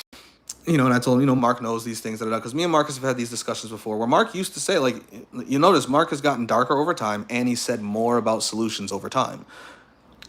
Because he would tell you himself, nigga, I'm just not trying to say certain things on the internet out there. And again, that's most of us at some point, right? At some point, we got to get past all the fear. We really do, or else it's just going to go on forever. So we talked about that. I discussed that with him. We got to get past the fear. Knows what to say. And again, we're all just bitches. We're all pussies to one degree or another. And we have to get over that to whatever degree that is, based on whatever solutions we need to implement, based on whatever we see as problems. Because if we see something as problems, and then there is solutions, and we're just unwilling to implement them, especially if we're unwilling to even say them out loud, we are being pussies. Let's just be real. Like, that's us being bitches, right? So we have to check ourselves on that, and each other, right? So I went in a little bit here, talking to Sizzle. But not just to Sizzle. Like, Sizzle was like the spark, right? I'm talking to everyone. I'm talking to myself too. Let's not play games. I'm talking to me too, nigga. Like, you know, I'm talking to us. But Sizzle was the one who sparked it. So that conversation did go that way. So we'll go over that. And of course, you know, I did it again. Same shit. My hand is shaking because I'm trying to hold this phone still for so long. I told him, I said, nigga, that's just in the illicit files alone, whatever we were talking about, right? Just go through the illicit files. You don't even go through the whole curriculum, like to get that part, whatever it was, right? And I shared again, what to do. What do you mean you don't know what to do? I've been sharing this the whole time, nigga. It literally says what to do. Like, what to do? Like because people say, oh, I don't know what to do. Okay, then let me tell them what to do. Like, so the problem is these are the problems. They're complaining about the problems, but they're never presenting solutions. Why not? So I come out and say, hey, why aren't you? Oh, well, we don't know what to do. Okay, well, then here's what to do. And then they go, but we don't know what to do. Wait, I just said what to do, and you didn't refute it or rebuttal it or make it objectively incorrect. So if what I said what to do is objectively correct based upon the problem you're trying to solve, then that's what you should do, unless you have an objective refutation that shows my solution's not going to solve that problem. If you don't, you have the solutions at your fingertips. You didn't even have to come up with them. I gave them to you. Do you have an issue with those? Like as far as objectivity, like they won't work for some. Well, then break that down. You know what I'm saying? Like, because if you can't and you don't, then you have it. You have it. It's at your fingertips. I've been giving it to you the whole time. You just have to want it to go through it. You have to want it bad enough to actually go through it. Like, like that's with everything. Do you want to become a surgeon? Nigga, you gotta want it bad enough to go through medical school, nigga. Like you gotta read those fucking books, take those fucking classes, pass those fucking tests. And you gotta start doing it. And then you gotta get better at it over time. To become the best surgeon in the world. Do you understand what I'm saying? It doesn't matter what it is. Basketball, nigga, like drawing, killing gods. Like it doesn't matter. It's still the same shit. You gotta learn it. You gotta like, do you understand it? Like it's the same shit. So the solutions are there. Motherfuckers know what to do. Motherfuckers just don't want to do it, and that's the truth. Now he hasn't gone through the whole thing, so obviously he does. He may still not really know what to do. But we've had so many conversations. I've cussed this nigga out so many times personally. Shout out to him. I love him. He sticks around, so that's cool. You know, like, and he doesn't agree with me on everything. There's a lot of shit he doesn't agree with me on. Like, but I've cussed him out so many times. I'm like, nigga, you know what to do. About any problem you've ever brought up, we've gone over it for days at a time, right? You know, it's like, let alone if anybody's actually gotten through the curriculum, gotten through the solutions, let alone anyone who's been here from the beginning of the channel or has gone back to the beginning and has watched everything, let alone those niggas who actually go through my posts, let alone those who have gone through my compendium. The more and more you go through them, the easier it is to know. You know, if you want to know more and more about math, you're going to have to do math more and more. Read more and more math books, study higher and higher tiers of math to the point where you're inventing new math. Or I should say discovering, technically. You're discovering new math that other humans haven't yet discovered, right? Newton had to study like all math before he could develop calculus. Like, and he had to develop calculus as a solution to a problem he was trying to solve. And he came up with something brand new. And niggas try to act like there's no solution. I'm like, most of the solutions for the problems most people talk about already exist. They've already been expounded upon for thousands of years. Thousands of years. You got other motherfuckers coming up with brand new solutions. That's where I try to get to. That's why I'm talking about chaos and the void. How do we solve that? I want a brand new solution. That's my magnum opus. How do I solve that? How do I solve the cycle as a whole? Not any lower tier of it, not any individual aspect, not just this one little realm, not just this one government or this one society or like, how do I solve everything that ever was, is, and could ever be as a whole? That's something new. You get what I'm saying? Like, if you're not solving something new, like, you're not attempting to solve something that nobody's ever attempted to solve, like, you still have a lot to study because I guarantee you somebody's already solved the problem you're trying to solve. Many people have already solved it. It might not have been implemented, but the solutions have already been presented. Just hasn't been done if the problem still exists. Or maybe the problem was solved in other periods of time, in other places, whatever the fuck, right? And now it's just on a different scale in a different period of time, et cetera, like right now on Earth, whatever the fuck, right? And now you just got to implement it in this period of time at a higher scale that is global, et cetera, right? What up, Josh? Fuck, you're still alive? I am. But I'm about to get off now, so you only got 4 hours to deal with. But honestly, the first hour kind of covers it, to be real with you. It's a lot of it's reiteration, because you can only say the same thing so many times in so many ways. But I really feel like one of the reasons I love saying shit so long, so many times, is because the more you say it, the easier it gets to say, the more understandable you can make it. If you listen to the beginning of the first hour, it does explain it, but it'll probably be the most fucking confusing. Once you reach, like, let's say a half an hour to an hour ago, I'm saying things so succinctly and so, like, with the pizza shit that I said, like, you don't know, you weren't here, but for anybody who was here, they could probably, you know, just thumbs up that, like, bringing it down to, like, nigga, how do I deal with the piece of pizza I don't want out of the whole pizza? Like, we can bring it down to such simple levels, it's ridiculous. Or scale it up to such complex high tier levels as chaos and the void, or anything in between based on whatever we see as problems, you know? The question will always lead to the answer. The problem will always lead to the solution. But on that note, yes, Josh, I am still alive. So I will get off just for you, just so I'm not here for 4,000 hours. And we're really talking, at this point, we're talking about tomorrow's live stream anyway. Because it's all connected. It's all connected, right? But yeah, we'll be back tomorrow or whatever day. I always say tomorrow and then it'd be a week later or some shit. But the next time I go live, we're coming live with this, right? Shout out to Mark Moonspilly. Absolutely love that nigga. Shout out to Sizzle. I love him too. When y'all hear these tomorrow or whatever day, don't think I'm jumping down niggas' throats like that. Even in here, because I start yelling and screaming, but even in here, I start laughing and go, I'm not really this mad at you niggas. I just don't know how to talk any other way that might get through to you. So sometimes I just gotta yell at niggas.